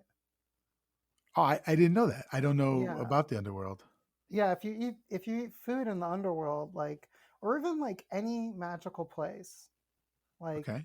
rule number one is don't eat the food, because if they do that, then like they have power over you. Oh, okay. So I thought that was kind of an interesting thing, like showing this food um, and I guess also like I mean you could also expand that to don't partake in their drugs like Or their drink later on. or yeah I mean that's like the real right that's like Yeah. the real thing he shouldn't have done. Yeah. So David then tells Marco to retrieve something, and he comes back with a wine bottle. David offers the bottle to Michael and says, "Be one of us." And then Michael grabs the bottle, and Star comes behind him and tells him not to drink it, that it's blood. But he fails. He falls to peer pressure as the gang starts cheering his name, Michael, Michael, like Right. you were saying. Michael. Yeah, and then Michael thought that he was being tricked into thinking it was blood, but it was in fact blood. So he set them up with the first two, where he's like, "Oh, these are maggots and these are worms." No, no, it's just rice and noodles.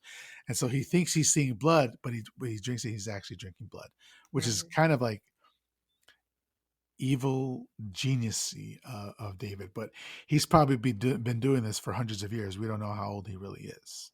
Right. Yeah. So Michael, nope, sorry. Then we see scenes of revelry as again the song "Cry Little Sister" plays again, and Michael gets drunker and drunker. And later we see that they have ridden to a rainbow bridge. Nope, rainbow bridge. That's Mario Kart. Wow. Um, Later we see that they have ridden to a railroad bridge and they Right. walk out into the foggy night. I think this was a great scene. I love this scene. Do you want to tell us what happens here? Do you remember? Yeah, this is a great scene.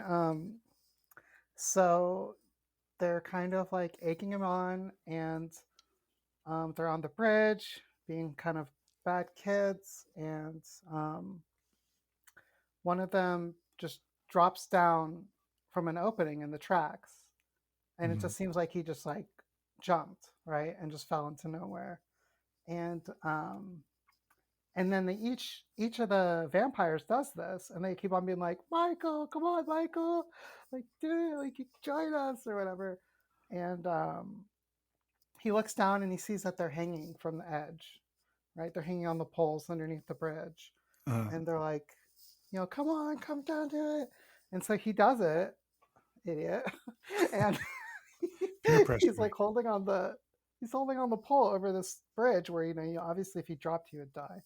Um, and then the train comes, and so the train is like shaking the bridge, and they have to like hold on um, to these poles that are underneath the train that's going over it. And then they just start to kind of drop down, but while they're dropping down, they're like laughing. It's all a Yeah, game to them. Um, and Michael's like terrified, and he sees everybody drop. In his head, he's probably thinking these guys all just killed themselves in front of me, and, and then he drops, only to wake up in his bed. But I don't know. Like I kind of identified with this. Like I used to hang out with like I don't know in high school. I ran with like some of my friends were kind of like bad kids or whatever. Like they were the equivalent of these kids. And okay. like we would go to a dam, and like one of my friends like I don't know. I guess he didn't have a lot of regard for his own life, but he would be like walking on the edge of the dam, and like so I really could kind of like relate to like Wow. the feeling Michael is having, like looking at like what are these people doing? They're like crazy, like because I was never someone who took risks like that, but I had friends who were doing Uh-huh. things like that, and that it was just a fantastic scene. Um, Yeah, I thought it was really a really nice touch that Michael was the last one holding on. He literally could not hold on any further, any longer. And so he loses grip on the bars. And so he also, with that, loses grip on his life, right? Because yeah, from that point, like his life is completely different. that's true. And Yeah, they do fall into the fog. And then, like you said, he's kind of floating kind of weightlessly, and then he does kind of fall into his bed, his clothes all dirty, and he doesn't remember how he got home. So great scene. I agree with you 100%. It was a great scene. I loved it. This movie was really good at like taking you from like this also happened when they were driving on the dirt bikes where it's like you kind of like feel like you have a grasp on what like you feel like you're in the world like our world, but then like kind of just like the fog creeps in and like the vibe changes and like suddenly you realize you're not like you feel like you're in a completely other world, but you're still on the beach, you know, they're still on the dirt bike or you're still on the bridge, but like it just the entire feeling is changed, while the setting stays the same. A big part of that is like the fog, but like there's more to it than that. I thought Yeah. the movie did that really well. Yeah, there's like a sense of isolation and otherworldness that they do really well in this, and I Yeah, hadn't even put it together until you said that. That's true. Like the big set pieces all feel like part of the world, in that you completely buy them, but also outside of the world because it's kind of it is otherworldly, and that's kind of like really masterful storytelling there. I hadn't even you know yeah, put two and two together, but yeah, you're right.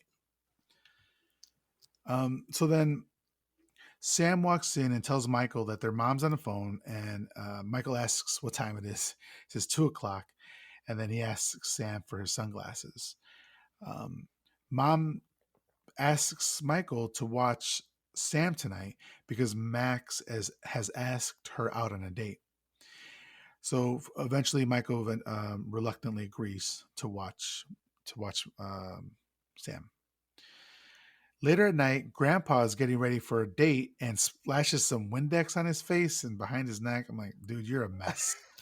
You're an I absolute didn't catch mess. that. That's really Yeah. funny. So he asks, "Do you have anything around here?" He asks Sam, "Do you have anything around here that can pass for aftershave?" And then Sam looks around and sees the Windex. He's like, "I got this Windex." So he just sprays it on his hand and pats it on him like it's cologne. I'm like, "Oh man, she is a lucky lady, the widow Johnson," Oh my god. because he says he's going to visit the widow Johnson and to take her some of his taxidermied animals. And then Michael asks him what what he actually stuffed for her. Maybe Mr. Johnson, perhaps? And Grandpa looks at him like he did not like that joke, and off he goes. Right. With the And dog. Mike, yeah. And then Michael is looking like a G here. He's got the earring, got the long hair, the black clothes, and the sunglasses. I think it's a great look. I love, except for Alex Winter, who looks a bit off. Just because maybe it's me personally, I can't separate him from Bill and Ted, and so I just like, is he Ted or is he Bill? I don't remember. But I just picture him as that Bill and Ted character in this movie, and it blows my mind. Sometimes actors are so connected to um, one role for me that it's so hard for me to get it out of my head. Yeah, for sure. But other than that, like I love everybody else's aesthetic that they got going on here. Some really great mullets. I Are those coming back? Have the mullets come back? I have seen a lot of mullets come back, especially during the pandemic. My friends Andrew and Zach actually grew out some mullets. Okay. I did not. I just grew up my hair long, but I didn't do the mullets. But yeah, I have seen them go. I hope that they're going away again, but well, who Yeah. knows? Fashion and hairstyles are cyclical. It was I mean it was in fashion for women for a while, but I think it's fallen out of fashion finally. Oh yeah, the mullet with the shaved sides, but they kept their sideburns. Yeah, I'm not anti mullet, but it's definitely a look that works for less people than like you gotta be able like you have to have a mullet, like you have to be able to rock it, and some people can really rock it, but Yeah, a lot of people can't. the mullet is a lifestyle, right? It's a And yes, lifestyle. and you have to be able to pull it off. It's You some gotta a lot of, commit to like the you're saying, a bit. lot of, yeah, exactly. It's the whole wardrobe that comes with it too, and this It's and true. the You can't just throw in a mullet and like a suit. It's not gonna work. yeah. So then anyway, then we hear as Grandpa's driving away, his car plays La Cucaracha. So then Sam tells Michael to ditch the earring, and then they argue until they see that the Lost Boys are like hooting and hollering outside of their house with their motorcycles, revving it up and flashing the lights in the windows. And they're calling his name again, Michael, Michael. And then Michael goes to look outside, but once he does, they've disappeared. And then they just kind of close the door and like, yo, what the hell's happening? Later, Michael goes to have some milk, but is knocked to the ground with stomach convulsions. And so the Sam is taking a bath. Slowly, Michael starts to ascend the steps, hungry, needing nourishments. Then that's where I put in my script, insert dog name here, but we called the dog. The goodest boy. That's when the goodest boy senses David coming closer to harm Sam and he starts barking. And then as Sam dips his head under the water, Michael opens his door and the goodest boy leaps at it and attacks him. And then, but then they leave the room and Sam doesn't know what happened. So Sam gets out of the tub and walks downstairs in his robe and he's looking for Michael and the goodest boy. He hears growling and turns the light on to find Michael with a really gnarly bloody hand. Sam asks him, What did you do to my dog?" And he says, "It wasn't the dog. This is my blood. He bit me." And Sam says, "Well, what did you do to make him bite you?" Michael says that he was protecting you. Sam then notices that Michael's reflection is translucent, and he says, "You're a creature of the night, Michael. Just like out of the comic book. You're a vampire, Michael. My own brother, a goddamn shit-sucking vampire. Ooh, you wait till mom finds out, buddy." That And was I so love good. that line. It's That's so so good. good. Yeah. You're a vampire, Michael. I love the again just the interplay between the two, where and only as a child could you be like in imminent danger and be like your number one concern, be like, "Ooh, I'm gonna tell mom," you know. Right. And I completely remember being in that head in that mind space, and it takes me back to that, and I love it, you know. Just being nostalgic for that time frame. Yeah, there's something like sort of tender about that scene too, that Michael admits to his brother that the dog was protecting him, you know? Um, because he's also kind of like, when he says that, he's kind of, that's his way of protecting Sam as well. Because if he didn't, Yeah. like, I'm sure if he didn't care so much about Sam, he would have just said, I don't know why he did it, you know?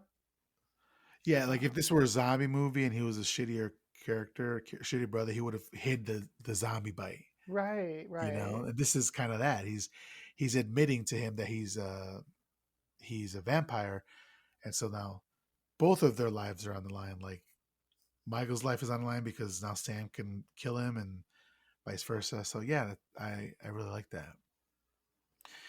But Michael chases him, trying to talk to him, just saying, "Please come back, let's talk." But Sam's like, having none of it. He runs upstairs to his room, closes and locks the door behind him.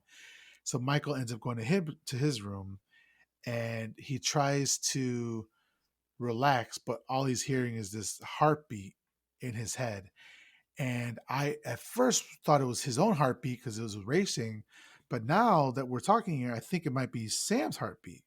He Oh, can hear really? Sam's heartbeat because he's hungry, you know, Right. That makes sense.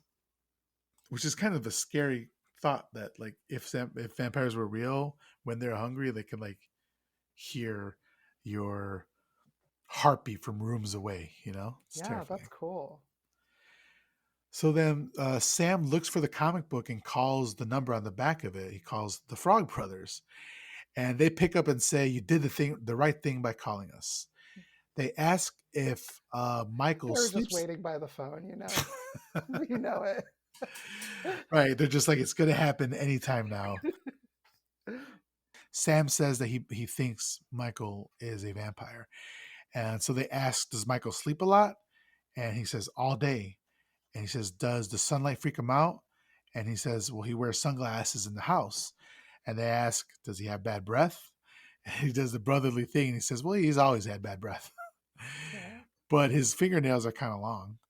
Um, but so then I love the fact that brothers are always talking shit to each other because that's how I am to my brother as well.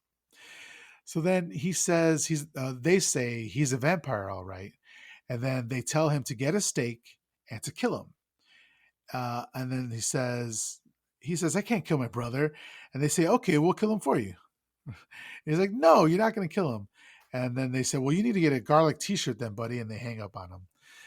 I love the fact that they can't perceive of the fact that somebody wouldn't want to kill their brother. They're like, Right. hey, all vampires must die.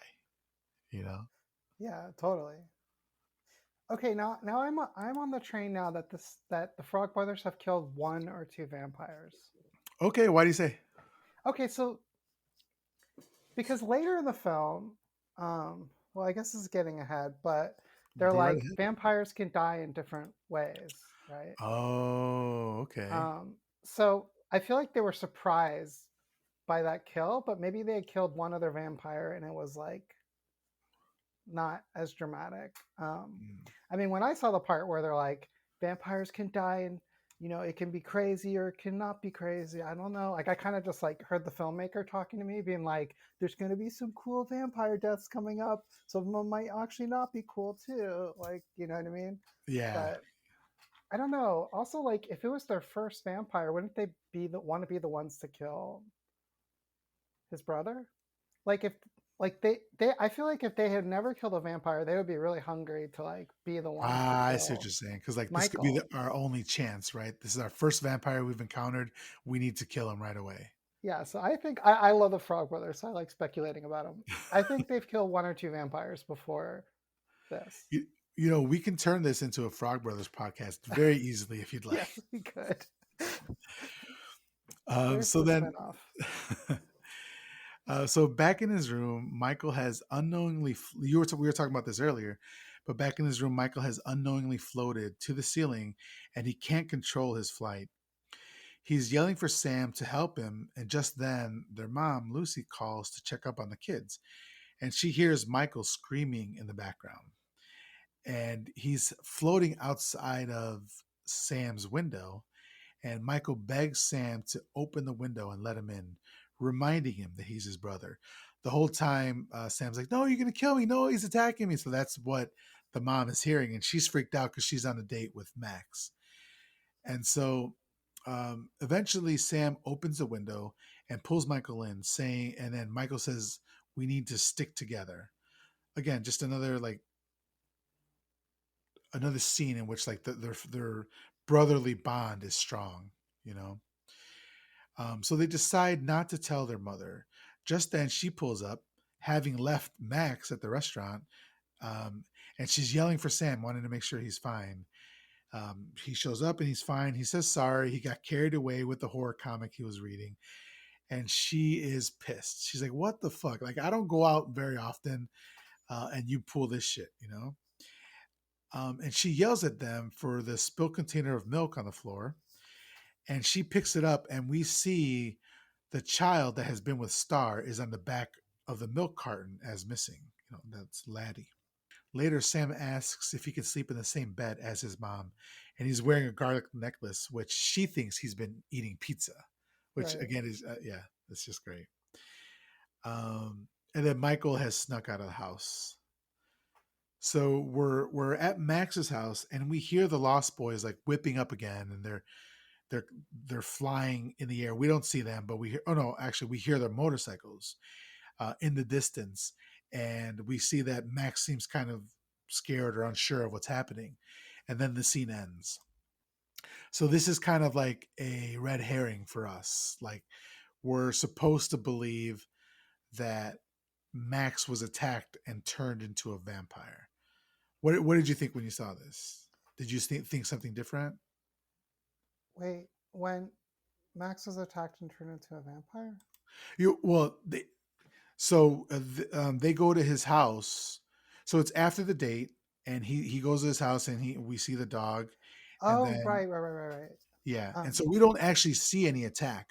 All we see, we hear the Lost Boys driving up on their motorcycles, and we see that Max is kind of like a look in his face is either worried or terrified or something, and then the scene ends. So I took it as the viewer is supposed to think that Max was attacked by the Lost Boys. Um, oh, just interesting. just like you know because they killed the security guard for kicking them out of the Ferris wheel, or the, what's it called, Right, right, right, the right. ride. And then so I'm thinking they killed the video guy because he kicked him out of his store. So that's what I was thinking in my head. Yeah. I I guess I was kind of just thinking that um I don't know. I guess I just kind of thought saw it as like a mood building thing. But that what you said makes more sense. I was just kind of like, oh, okay, this guy is afraid of like he know. I guess I took it as like he knows that there's a like some sort of vampire problem in this town, Oh, okay, like or they it's were setting up that, flying. or it's setting up that he's going to get killed later. Gotcha. Okay. Yeah. Yeah. So then so that scene ends, and then Michael has gone back to the abandoned resort looking for Star, and he wants to ask her what's happening to him. So she embraces him and tells him that she can't tell him what's going on. But once again, the romantical music kicks up. Cry Little Sister is heard again as they make their way to the bed and undress each other. They get it in, then they fall asleep in their post coitus haze. We then see what I'm calling the Lost Boy cam. It's flying over the water as they fly into the secret entrance to cave slash hotel ruins. And Michael notices his dog bite from last night has been completely healed. Or not even from last night. From, well, I guess yeah, because they fell asleep. Yeah, so from last night has been completely healed. Later, he's trying to sneak into the house, and his mom. I really like the scene. Like his mom was being tender, wasn't yelling at him or anything like that. I liked the relationship they had there. And she says, "Hey, aren't we friends anymore?" And he says, "We are." And she says, "Okay, well, let's talk like friends. Please take off your glasses." And he does. And she says, "We could talk about anything. Is there anything you want to talk about? Is it a girl?" And he says, "I'm dealing with shit you wouldn't understand." And then he walks away. As he walks in, Grandpa looks at him and says, "Oh, I guess I wasn't the only one who got lucky last night. Oh my gosh. You horny old man, you." So later in the day, Lucy and Sam have gone to visit Max.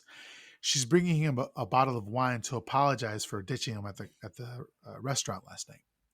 She walks up to the house and encounters Thorn, his dog, who attacks her. As this is happening, Sam is reading the comic and comes across the portion that goes over the Hounds of Hell, which, like, I've read comics my whole life. You've read comics. They're 22 pages. It takes you 20 minutes at most to read a Right. comic book. And this kid's been reading for like 2 days now. Right. But okay, fine. Maybe Maybe he's a maybe slow it's his reader. third or fourth read. Right, right. So he goes over the Hounds of Hell, and then Lucy manages to escape the dog, and then they drive away. At the comic book store, Sam describes what happened to the Frog Brothers, who say they believe that there's a bunch of nefarious shit happening and that there are ghouls and werewolves occupying the highest positions in City Hall. I would love to see that Frog Brothers spinoff where they're going after City Hall. They're trying to Oh take yeah. down ghosts and werewolves. I think that would be great. Yeah. I mean, it could just be a comic too. That would be Oh yeah, even a cool. comic, that'd be great. Yeah. That dog attack scene is really scary. It's really well done. Reminds me of Cujo. Like it was, and she was running for her life, and she must have been an athlete because she jumped over that fence real quick. Yeah. And it's a little reminiscent of a scene later on in the movie where so Thorn has her trapped by the foot, and then later on, David's gonna have Sam trapped by the foot when he's trying to escape. You Right. know, so um, they say the only way you could be safe is to kill your brother. You'll feel better, which that made me laugh. The "you'll feel better" part. Sam says that Michael is at most just a half vampire. He can kill the main vampire and he can save his brother. He realizes that it all started with Max. He only comes to the store at night. Thorn attacked his mom, so he's a hound of hell. And so the brothers agree to check out Max. Later at night, Lucy is cooking for Max. She's gonna have him come over to the house as to apologize for last night. She asks Michael to stay, but he says he has plans. Um, as he's leaving, Max walks up to the door and says, "You must be Michael." And with such an attitude, he says, "You must be Max." And then Max says, "As the man of the household, you must invite me in," which he does. And right there, I was like, okay, all right. Somehow Right. they tricked us. Well, they tricked me. I don't know if they tricked you, but they got me. Max has brought flowers for Lucy, and he gives her a kiss. Sam introduces the Frog Brothers and says that they're staying for dinner. At dinner, Lucy says someone has bad breath, and then the brothers and Sam kind of look around, and then she says it's actually the dog. It's the goodest boy with the bad breath. So then they're eating spaghetti dinner, and they all have. I don't know if you noticed this. You probably didn't. This is a weird thing in my head. They all have glasses of milk. Oh, I'm like, what the fuck? Because my wife does this. She eats when she has spaghetti. She also has a glass of milk, and it's the like. I thought she was the only person that did it. She said no, her family does it. So now my wife is white. Is it a white? Is it a white thing? Like, have you run into this? Like milk with um, spaghetti? I haven't. Yeah, I don't know. Maybe it is a white thing. Um, I'm Jewish, so maybe like it's just not that uh, brand of whiteness that I'm a part The of. different brand of white. But I'm not. I think that's quite strange as well. Yeah, I was like, I was just watching it like nothing, and then I saw the milk. I was like, God damn it! Now because she saw it too, and now she's gonna be like, see everybody. So Right. Okay. Well, uh, not all not white everybody. people. Okay, Hashtag that will be in the show notes, drink people. milk is what I'm trying to say in that fashion at spaghetti dinners. Yeah, like it's that spicy spaghetti dinner you're having. So then Sam offers Max some Parmesan cheese, which he accepts and puts on his food. But then when he takes a bite, he chokes on it, and Sam's, "I bet you hate it, don't you?" And he says, "No, I like garlic, but it's just a lot of raw garlic at once, guy." And I Right. completely understand that. As somebody who loves garlic and a lot of times puts way too much garlic into their food, I completely understand that. Uh, So I'm actually intolerant to garlic. really? Yeah. And I used to have photophobia when I was having bad migraines. So I had kind of a little bit of a vampire Can vibe you tell going me on. what photophobia is? I'm not sure what that is. It I'm just not means aware. that light is bothers you. Really? So Okay. like I used to have migraines all the time. So like just even being in like a very bright sunlight, and LA is very bright. Um, yeah, it would give me a migraine. So I was like inside all the time. I wouldn't go out during the sun, and I don't eat garlic. So Hmm. I felt very vampire like. And how do you explain the fangs? Oh wait, my things? Yeah, yeah. I I know. was just kidding with you. I was just kidding. So then Sam then spills water on him, which does nothing. And I'm not. I didn't understand that because I know there's holy water. So did they just think regular water would do it too, or I didn't quite understand it. Is there some other part of lore, vampire lore, that I'm missing? So the way I interpreted that is that it was holy water that the Frog Brothers brought, but it didn't touch his skin, right? Like he Oh, was and wearing like also a like he pretty was thick suit, so right, I and don't also think he it was went. invited in, and he Oh says yeah, that's later on right. in the He was movie. invited in. So the Okay. right. So what they say later on, which is a little different than some vampire lore, is that if you invite, it's not that they can't come in if they're not invited. It's if you invite them in, then you're powerless against them. So yeah, Right. I think that's what it was. It was holy water, but it wasn't going to hurt him because he was invited. Um, and then same with they show the mirror, and he reflects in the mirror, which I don't know. I guess in this case, mirrors are seen um, as a way to expose vampires. So it didn't work. Yeah. Yeah. They Um, turn off the lights, and yeah, they try to get but him that then way. there's the other part of do you know like the whole like behind like what's behind the mirror thing like with the vampire lore? I don't. I don't think I do.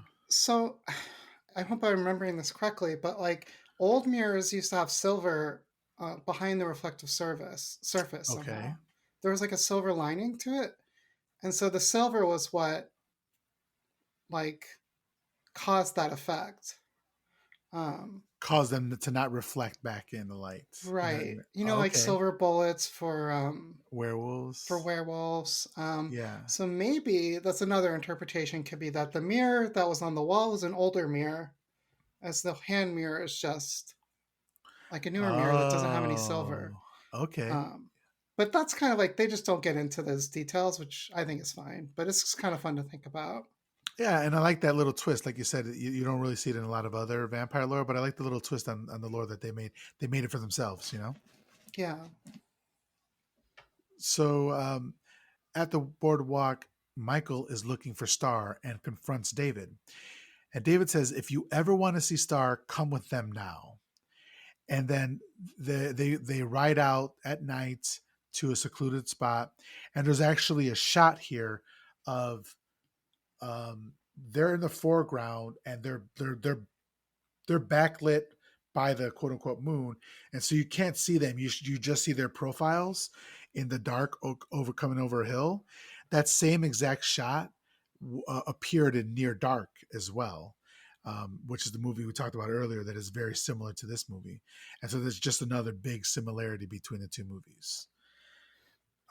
So then they come across a scene of the surf Nazis, the gang from the other night, having a bonfire and they're dancing drunkenly around. They're listening to, I think it's Aerosmith. Dude looks like Lady. I think this is the song. I don't remember. And then David then says, "The initiation is over. Time to join the club." And they all show him their vampire faces. So, what did you think of the makeup that they used, the prosthetics that they used for the makeup, for to make them look like vampires? I liked it. I feel like it was scarier than newer versions of that I've seen because it was kind of subtle. Like they didn't really like I don't know. I feel like um maybe I'm thinking of like Buffy where like the vampires have these like really like kind of distorted brows. Um whereas this like I don't know, like I didn't when I saw their vampire faces, I wasn't like there wasn't like any feature that really well other than of course their eyes and their fangs, but like their facial features were changed but not like it was pretty subtle. Maybe it was only makeup, I don't know. But to the point where like I wasn't like, oh, now they have a giant brow. It was just like, well, they just look scarier. You know what I mean? Yeah, I get it. There's Vampire in Brooklyn starring Eddie Murphy. They have a kind of a similar situation where the vampire makeup, like he doesn't turn into a bat, or he's not like a classic Dracula looking vampire with just the fangs and like a white face or whatever. They do exaggerate the brows and the cheekbones and all that sort of stuff. They make it look really monstrous, but in that movie, I think they went overboard. It looked to the point of like you're looking at makeup, whereas this one they it was understated, but still to the point where it looked monstrous and looked really cool. I really like the makeup effects they did here. Yeah. So then all of the Lost Boys besides Michael go ahead and attack the surf Nazis, biting into their necks, slashing their throats, throwing body parts into the fire. Classic vampire shit. Then Michael is fighting these new urges that he has to feed, and it's taking every ounce of strength that he has to do so. But ultimately, he's able to reject it. Then David, after having fed, stands at the top of the sand dune with the fire behind him, looking down at Michael and says, "Well, now you know what we are. You'll never grow old and you'll never die, but you must feed." And I think that's a terrifying concept, right? It's a Like, great line. yeah, really. So then later at night, Sam is asleep when he wakes up to a noise. And when he turns on the light, he sees another animal that Grandpa left for him, one of the taxidermy animals. He's Right. like, fuck, That was great. And he puts it in the closet. And then when he closes the door, we see Michael has floated his way into his room, and Sam begs him not to kill him. He says he's basically a good kid, which is a great line. And Michael says he knows who he is now. Sam tells him that we can beat this just to tell him who the head vampire is. Outside, Star calls out for Michael, who and she asks to come up, and he says no, stay down there. But she floats up anyway. And Michael says, "You knew what you were getting me into." He says, "That night I drank David's blood, didn't I? And now I'm just like David." And she says, "No, you're not like David. You're like Addie and me until you make your first kill."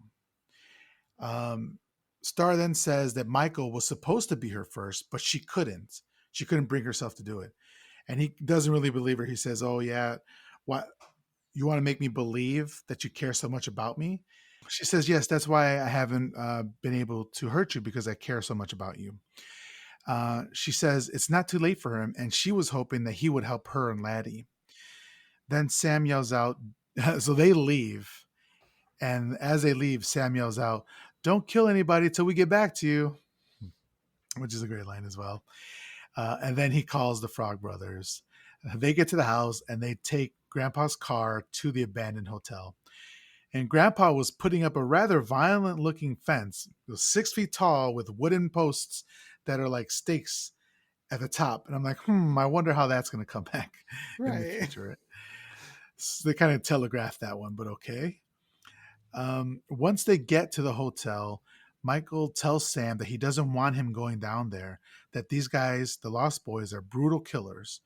And Sam says, so are the Frog Brothers, which which helps your theory that they must have killed somebody before, another vampire before. Right. Um, and of course, with the name of the Lost Boys, we have the connection with Peter Pan and all that sort of stuff.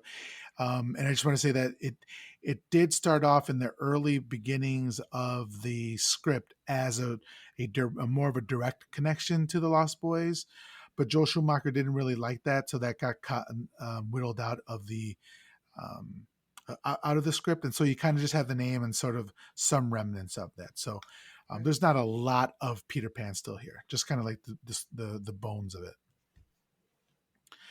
And so they take a look at the Frog Brothers as they check each other out.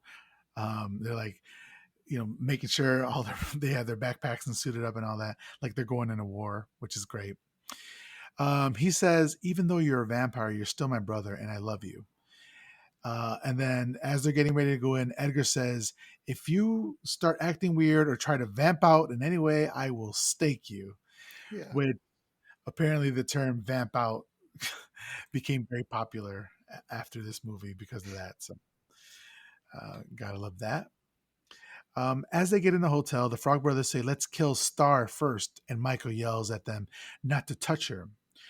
He goes to get Star, who tells him to get Laddie first.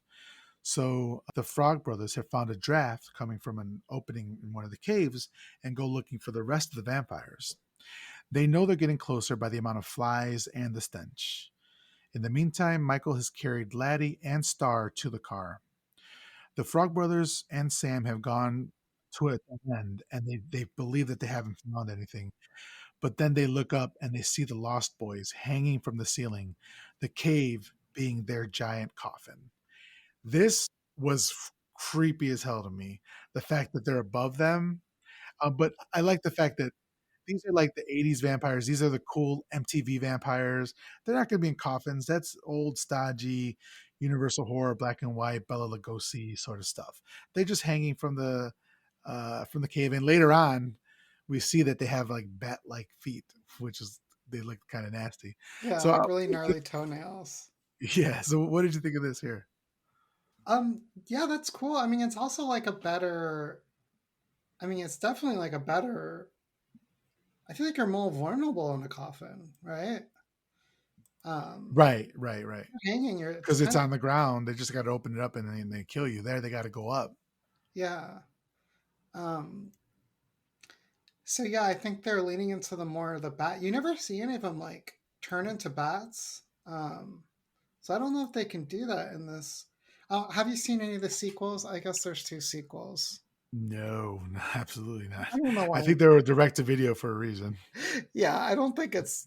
But it did make me wonder if they expand on the lore a little bit, because you never see any animal transformations. I think the coffin thing is it's supposed to be you have the dirt from your ancestral grounds, right, in the Right. coffin. Hmm. So in this case, I don't know. I guess that's just not a thing at all. So they're just kind of doing their bat hanging thing. The Frog Brothers, they don't know everything. Like some of their lore is wrong. For example, we find out later that garlic doesn't do anything, Right. right? So they're probably maybe the vampires in this world don't really hang out in coffins, but you know, I don't know. I love how you're a Frog Brothers apologist. I know. I just like I love it. It's great. I'm like yeah. Frog Brothers. Somebody needs to stand up for them. So they don't know which one is the leader, so they kill Marco first, which is surprisingly violent and bloody, Yeah. more than they thought it would be. And this wakes David up, and he yells, "You're dead meat!" as the boys run out of the caves. This was terrifying. Like there's just blood was splatting everywhere, and Marco was screaming and yelling at the top of his lungs, and they were screaming as well. Like it was great, Yeah, really that was a good. great scene. And David, as they're running out, David manages to grab Sam's feet, dragging him back in. But the rest of the boys are able to pull David's hand, into the sun, which burns him and forces him to release the leg. And David looks really cool here, and he growls into the night. One thing I wanted to point out here, now that we have our first vampire that's dead, is that the order that the vampires die is the same order in which they jumped off the bridge, I should say. Oh, interesting. Yeah, so I thought that was a pretty cool connection there. That was good. Yeah, good catch. So then they open their eyes. Oh, so the boys make it out of the caves into the car, and the other brother, Alan, says they weren't prepared enough for these vampires. And Edgar's like, no, no, no. They threw us for a loop. They actually opened their eyes and talked, which they weren't prepared for. So he's like, that's why we couldn't kill all of them. And then they're right before they get in the car, they're like, we don't ride with vampires. And Sam's like, fine, suits you. And then they're about to drive away, and he's like, I guess we do now. And so they get in the car. That's funny. And so they're driving back to the house, and they bring Sam. I'm sorry, they bring Star. They drive back to the house, and they bring Star and Laddie upstairs into Sam's house. They say they have 2 hours to get ready for the attack. And Sam goes to see his mom at the video rental store and tells her that there are vampires in Santa Carla. She obviously doesn't believe him, so they have to do it on their own. This scene is so good. They go to a church and they interrupt the baptism as they fill their containers with water. Yeah, that And was I great. love how they paused on it. Right? They waited the whole time, and everybody's just looking at them. They're not saying anything as they're filling up their containers, and then they just leave. It's great. Then they get back home and they tell Grandpa that his date with the widow Johnson is at 7, not at 8. They're lying to him to get him out of the house. He didn't realize. He said, "I didn't realize I had a date with them." Let me ask you a question: did you at any point suspect Grandpa of being No, like the head vampire? I didn't Okay. actually. It's well, it seems like he knows what's going on. I mean, you find Right. out at the very end, like he just kind of knew the whole time. Yeah, exactly. And he was out during the day, like on the rewatch. He was kind of out during the day, like putting up that fence. But I don't know. Even at the end, at the very end, the last scene, they're like, we'll get to it, but they're like casting aspersions on him. I don't know. I just liked that you didn't know who all was safe and who wasn't, in Right. my eyes, anyway. So then back home, they're smashing a bunch of garlic, and they fill up the bathtub with the holy water and the garlic, and then they fill up their water guns with the mixture, which I thought was really cool. It was a really cool concept. Yeah. It was a great. It was really well done too. It's like kind of like a battle prep montage feel. Yeah, The like music is smash like cuts. yeah.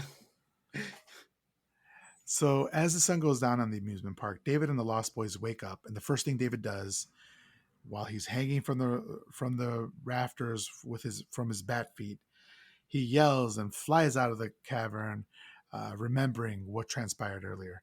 And I'm glad that we don't see his feet like transform back into human, or that he's always wearing his feet are always like this. Like I forgot to look to see what his shoes look like in the movie. Right. You know. So you said we didn't see any animal transformation, but I guess we kind of see. We don't see it, but they do it Right. at the very least with the shoes, with the feet. So then he flies over the boardwalk, flying to Sam's house. They fly over Max's house and they make Thorn bark, and that's where Max and their mom, whose name is escaping me right now, they're having dinner. She says she's a bit jumpy tonight because of the scene that happened earlier where she got attacked by the dog, and then Sam comes to the video store saying there's vampires. But back at the house, Edgar warns them, like you're saying, that when a vampire bites it, it's never a pretty sight. Some yell and scream, some go quietly, some explode, some implode, but all will try to take you with them. And then I just want to say that all the vampires follow these four deaths exactly, like Oh you were saying yeah, that they were just telegraphing it to you. that's true. Yeah. All right. So Marco, when staked by Edgar, screams as he dies. Paul dissolves in a bathtub of holy water, causing the plumbing in the house to implode on itself. Dwayne and Max blow up, and David dies very quietly with minimal struggle. So everything that they said was going to happen happened.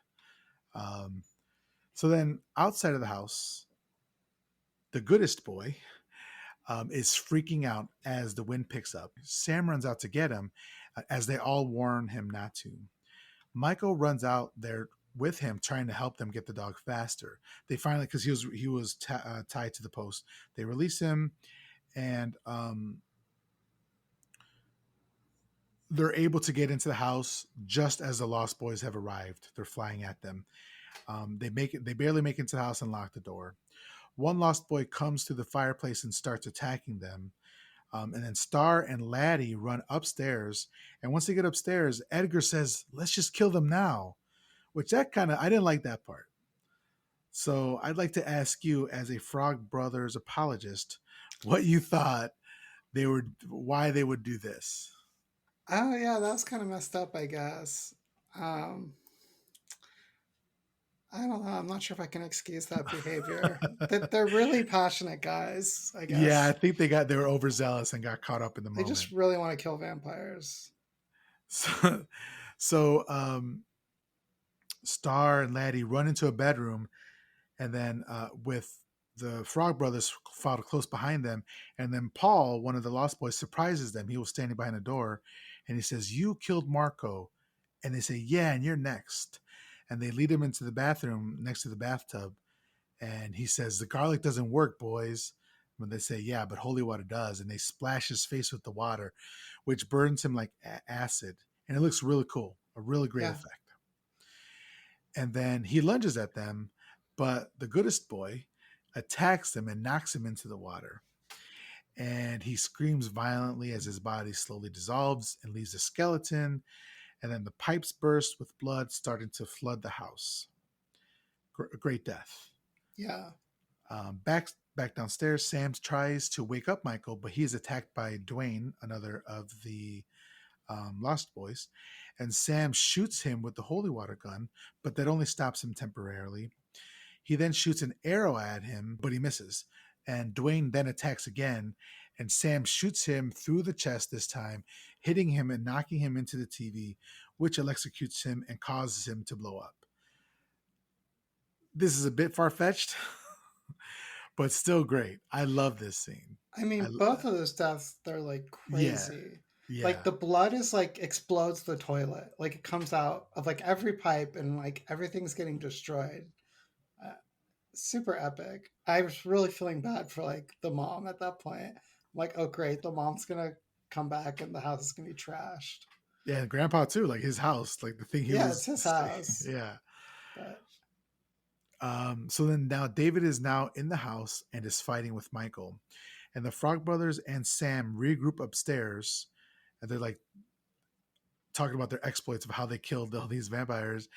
But unbeknownst to them, Laddie is underneath the bed, and he, the little child, vamps out, and from under the bed he like explodes, and like he's got the monstrous like vampire face, looking great, and they're about to kill him, but suddenly Star jumps in and doesn't let them. She says he's just a little boy, but then they look at him and he's like a monster, like trying to attack them and scratch them and bite them, which was great. So downstairs, Michael and David are having their epic fight, and David is kind of hitting and running from the shadows. Michael has half vamped out, and they're like fighting midair. And Michael tries to impale David on some horns, but misses. David says to join us. It's too late to fight us. He says, my blood is in your veins. But Michael says, my blood is, he says, so is mine, which means my blood is also in my veins. And he launches David into some horns, impaling and killing him instantly as a bright light shoots up. And again, we hear Cry Little Sister. It plays again. Right. And then I think like Michael looks crazy in his vamp form. I love it a lot. Then Michael hides. He says he doesn't want Sam to see him this way. But then they're confused because nothing has changed, even though they killed the head vampire. Just then, Mom and Max show up and they try to get her out of the house. But then Max goes and finds David dead with Star and Michael looking on. So do you remember what happens here? Do you want to explain the twist? Oh well, Max is just like he's like, well, the jig is up, I guess, in his head, and so he just starts kind of being the evil head vampire and being like, I can't remember exactly what he says, but just like, you, so you found out about my boys or something like that. Yeah, he says, I wanted, he wanted Lucy, the mom, the whole time. That's what he wanted. And he wanted to join their families. He says, my boys and your boys. That's right. And So then, I'm sorry, go ahead. how when did he like that actually kind of threw me off. That was a little confusing. Like Okay. when did Why? he want Lucy? Like how does so they only went after Michael because he wanted Lucy? Is that Yeah, I don't think it matches up. I think it's nice to say it. I think two things happened independently that came together to work out for them. I yeah, think it that's didn't that's more what happened. yeah, I think so. Um, but yeah, but when Max says he's a vampire, Sam says, I knew it, but you passed all the tests. And he says, you shouldn't have left me in the house. You shouldn't have invited me into the house, which we were talking about earlier. And then he says, I wanted to join our families. And then Edgar says, uh, like some sort of Brady Bunch. And he says, yeah, the blood sucking Brady Bunch, which was a great line. Then Max vamps out and David shows up and lunges at him, but he yeets him upstairs, like no problem. Like he's obviously stronger. So Sam tries to stop him, but Max grabs him as well. And then Max puts out his hand to Lucy and like basically saying, I want you. And because he has Sam in his hands, basically insinuating, if you don't take my hand, I'll kill you. She ends up taking his hand, and he's about to bite her in the neck, which would have been the first time we actually see like the traditional vampire sort of thing. But Right. before he does, um, we hear Grandpa's car horn, La Cucaracha. That's why it was important earlier, as he backs in full speed, and the spikes that were on the back of his truck come flying off of it through the house, and it impales Max, which throws him into the fireplace and causes a huge explosion. And then eventually, after the explosion dies down, Star and Michael are back to normal, as is Laddie. And then I think Edgar is the one who says, "How much you think we should charge them for this?" Yeah. Right. He never Yeah, gives it up. because Right? of course that was what it was all about. Yeah, I gotta say that's really reckless of the grandpa, right? That seemed yeah. pretty reckless. Because he didn't know who was there, and actually David had to push Max into the line of the things, you know. Oh yeah, that's right. So like somebody else could have been standing there and not have like cat like reflexes and Yeah, could have been dead, you know. yeah. Um, But he's kind of a but crazy guy, so yeah, he's like it's gonna work out. yeah. What did you think of Max's death? Did you think it was kind of quick? I mean, this movie is already like an hour 46, so they probably had to wrap it up. I guess it was a little quick, but also like we spent less time with Max. Like we probably spent the least time with Max out of any of the important characters. Right. So I think that was a good decision to make the other vampire deaths more spectacular. And then, like, even though he was like the big bad, like he also kind of like wasn't super important to me as a viewer. That's true. He's more like the MacGuffin. Like, um, if you would have had a big protracted fight with Max, then it would have made the fight with David seem less important Yeah, when he was more of a character than Max was. So yeah, I agree. That's a good point.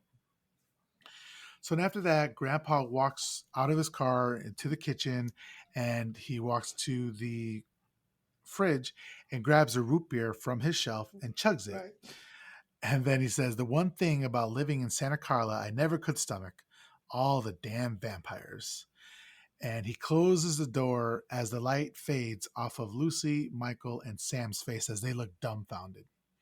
And right. then Echo and the Bunnyman start up. People are strange, the song, and then the scene fades and the credits roll. The end.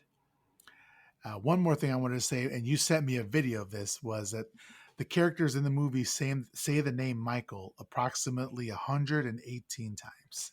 Okay, I'm glad you got the count because I was wanting to like figure that out. Yeah, it's amazing. So that was The Lost Boys from 1987. So what did you think of it, Eve? It was great. I loved it. Super fun. Um, yeah, like I said, after I saw it, I was like, I can't believe I've never seen this. And also not at all what I thought. I had a completely different impression of what the movie was supposed to be. So Yeah. after I watched it, I was like, oh, I can't wait to talk to Miguel about this. This is so good. And so thank you. Thank you for making me confess. So we know that the Frog Brothers were your favorite characters, right? Yeah, I guess they were. Okay. Yeah. What did you think? What did you think of like this type of vampire? Not necessarily like the universal kind, not like the kind of vampires we get in Let the Right One In, but more of like the punk rock MTV vampires. Was this your jam? I did like that. Yeah. Yeah, I mean, it sounds like teenage vampires is like a big thing right then. yeah, Um, I mean, I guess it seems like it, some sort of metaphor for not the body changes of going through puberty, but like the growing up and kind of understanding yourself in the world and how you're separate from your parents. And I think mm, that was kind of definitely a theme of this movie and just teenage vampire movies. yeah. Um, This is like one of the only vampire movies that I can think of where you can be turned into a vampire, but you're not even bit, right? Like it's just a drink that turns them. I'm sure there's others, but I can't think off the top of my head. But I kind of like that it was definitely steeped in vampire lore, but it took it and it changed it a little bit to make it their own, you know? yeah, I like that. It was definitely like it was kind of like whoa, it's not like it's that easy to be a vampire, but the way they set it up really did work. Like he went into the underworld and drank of their drink. Mm, So it felt like, yeah, I mean, of course he turned into a vampire.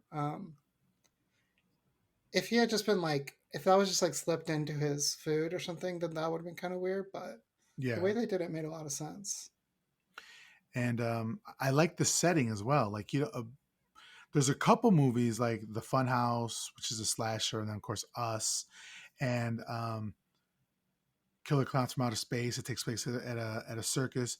But for the most part, like that setting isn't used very much, like the carnival type of environment, you know. So I thought it was kind of refreshing to we're not in the woods, we're not like in the city, like yeah, I really like that aspect of it as well. There was like a missed opportunity, I think. Well, I mean, maybe it wasn't Or that. But I thought of that ride in Carnival that spins around where you get stuck to the wall and you can walk on the the wall. Gravitron. Yeah, the Gravitron. Uh huh. I think the boardwalk has one. So I thought there was going to be like, well, I thought like about how he stuck to the ceiling and like there could have been like a little scene with the Gravitron somewhere in Oh, there. okay. Like Yeah, like before as a foreshadowing or after as in like I don't know, like he can do more than just crawl on the walls. or check this. So the Lost Boys go into the Gravitron with a bunch of other random teenagers, whatever, and all the other kids are stuck to the sides and they can't do anything. But the Lost Boys because they're used to all that pulling against the gravity, can walk out and then they start killing the kids That I randomly. mean, that would have been really cool. But Yeah. blood just like spinning out. Yeah. Oh shit, that's awesome. That would have Yeah. been great. Put that That in would a have comic. That would be cool. been. That's a great scene. Patent pending. Everybody, patent pending. Yeah. Uh, That's don't take it. yeah. So, overall, like, what was your impression of the movie? Like the acting, the directing, like, yeah. So for the acting, I think the acting was pretty good. Like for some child actors, like I notoriously hate child actors, but more on the younger side. These kids Yeah. like preteens or young teenagers or whatever. I'm thinking specifically the Frog Brothers and Sam, but like I think the acting was pretty good. Yeah, I think I may be a person who doesn't care as much about acting. I don't Okay, know. Okay, that's the wrong word. I guess it doesn't bother. I've never. A bad actor doesn't usually ruin a movie for me, I guess. okay. Unless they're really bad. Like, yeah, child actors like Anakin, the child Anakin, that was Oh yeah, in the prequel, the Star Wars prequel. Yeah, that was yes. like, that was a movie ruining performance for me. Okay. Um, For me, but it was Andy in the original Child's Play. okay. Yes, movie ruining for me. Yeah. Yeah, so it can happen, but I feel like there's a lot of maybe it's just I have a difference of okay, here's what it is. It's not that I don't care about bad acting, is that I have a different opinion than a lot of people what good and bad acting is. Mm, Like people will say, and you may share my opinion or at least partially.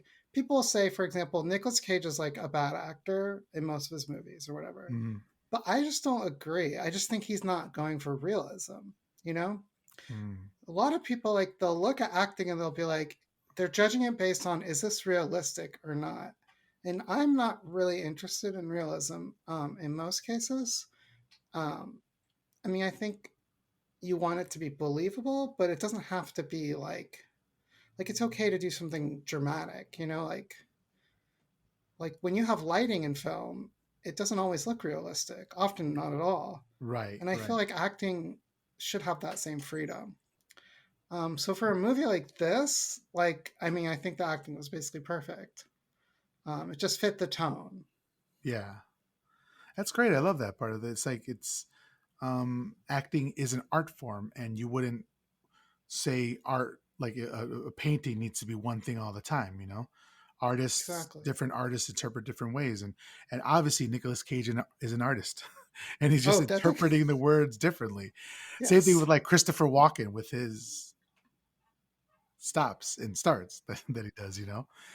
Yeah. So okay, and then I think the directing was, it was pretty good. I mean, I loved all the aerial shots and the Lost Boys cam, all that. Yeah, man, I thoroughly enjoyed this movie.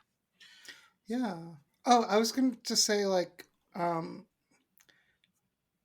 yeah, the director crafted. I don't know. There was a lot of moments where it was like the director paid a lot of attention to like where the actors or the characters rather were directing their attention, which I liked. Mhm. We weren't just seeing it from an outsider perspective, but more like I don't know. I just really think of the scene where they were going, where there's the saxophone guy, and like they were kind of looking in between, and it was like showing what they were looking at and like going back and forth. And I feel like there was a few scenes like that. I like that a lot. Yeah, and like you said earlier, the times in which like they're transitioning from one set piece to another set piece, and there would be like fog and stuff like that, and we never questioned how they got from here to there. Like it was just yeah, it was really well directed all around. I think, Yeah. and I enjoyed the cinematography as well. I think yeah, it was the movie was well shot. Yeah. So Eve, what we do now is I ask you to rate the movie out of 5 upside down crosses. So I will ask you, out of 5 upside down crosses, how many would you give to The Lost Boys? I don't like rating And nobody movies, but I does. will give Nobody it does. 5 out of 5. Perfect film from Eve Arms. I Okay. think it was a perfect film for. I mean, I always so some people will be like, I don't know. This could turn into a rant to me about rating systems, but and I Rant. won't do that. But what I will say is, when I judge things and I rate them on a scale, I judge them for what they are, not compared to every single movie that exists, right? Okay. So, for what it was, like for what it was trying to do, it was basically a perfect movie, in my opinion. That's great. I love to hear. Like a lot of times people take ratings too seriously, and it could change. Like I say it all the time. Like it could change from day to day. Like today I saw it and it could be a 5 upside down cross movie, and tomorrow it could be 4.5, depending on my mood and all that. But That's yeah, true. um, so 5 perfect upside down crosses from Eve Harms for Yes. the Lost Boys. I cannot go as high as 5 upside down crosses with you, but I will go 4. Okay. I think this has high rewatchability value. Um, uh, I hadn't seen it in probably over a decade, and I don't know why. I just what I do is I get caught. I'm a collector in all things. I collect comic books. I collect like Michael Myers memorabilia, and I collect um, movies. And by that I mean new experiences. So I've already experienced you. I want to go to a new movie. And that's how I am with horror movies. And so I don't revisit a lot of them, but I should. And Lost Boys is one that I will definitely be revisiting. It's really good. So I give it 4 upside down crosses. It's just enjoyable all around. Yeah. So there's that. So, Eve, what we typically do here is, in order to be fully absolved from your horror movie sin, I will be suggesting 3 movies to you that you haven't seen. And so you can go back and see those. And hopefully in the future, you come back. If you've had fun, only if you've had fun, and you come back Oh, I'd and love we to could come talk back. about those movies and another movie. So, the first movie I will suggest to you is Fright Night from 1985.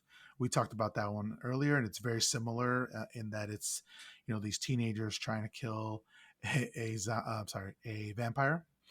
Then Near Dark from 1987. This is like a midwestern kind of a western themed movie, but it's vampires again, and very once you see a Near Dark, you're going to be like, wow, these movies came out the same year and they're almost identical. And then the third one that I would recommend to you is a newer movie, but still, I think it had a lot of hate when it first came out. I will admit I was one of those who didn't want to give it a chance and only saw it later in a kind of revival. Is Jennifer's Body from 2009. I thought it was really great. I really enjoy this one. I think you're gonna like it as well. So those are the 3 movies. So I hope you can get a chance to check those out and let me know what you think of them. I will absolutely. I am embarrassed I haven't seen Jennifer's Body, but now I'll probably find the. I finally have the shame to public shame to Shame, propel me shame, forward shame, shame. because I do really want to see it. I just hasn't happened. Okay.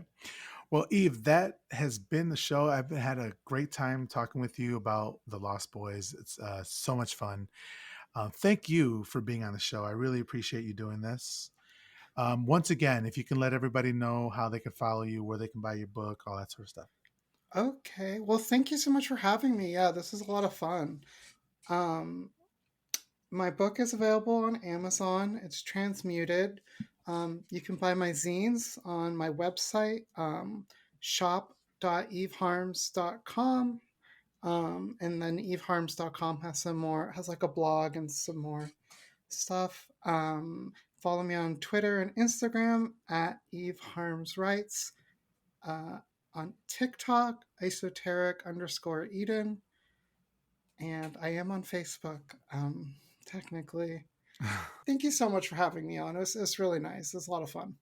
Thank you. Thank you very much. And if you'd like to follow me, you can follow me on Instagram at My Horror Confessional. You can follow me on Twitter at MHCPod. We do have a Patreon. If you'd like to support the show, you can support me on patreon.com/My Horror Confessional. For the next 4 months, so we've already done 2 months. So for a total of 6 months, we're going to be donating all the pledges that we receive to women's charities that are fighting for women to get access to the right for women's health care and their right to abortion. So the first month we did Planned Parenthood. This last month we did. I cannot remember the name of them. I'll insert it later. But it's an organization that helps women get access to abortions either by paying for their plane tickets or getting them taxis, paying for their child care while they go do that, all that sort of stuff. So it's a really good organization. That's great. And we still have 4 months to go where we're going to be doing that. As a patron, you can suggest some organizations that you'd like us to donate to. So if that's something you'd be interested in, please feel free to do so. Also, the music that you heard was done by Taylor Fox. You can follow her on Instagram at the Taylor Fox. The art was done by Brian Demerish. You can follow him on Twitter. He is the Evil Flynn with 2 N's. And that's it. That's everything. Thank you so much for listening, and we will talk to you guys later.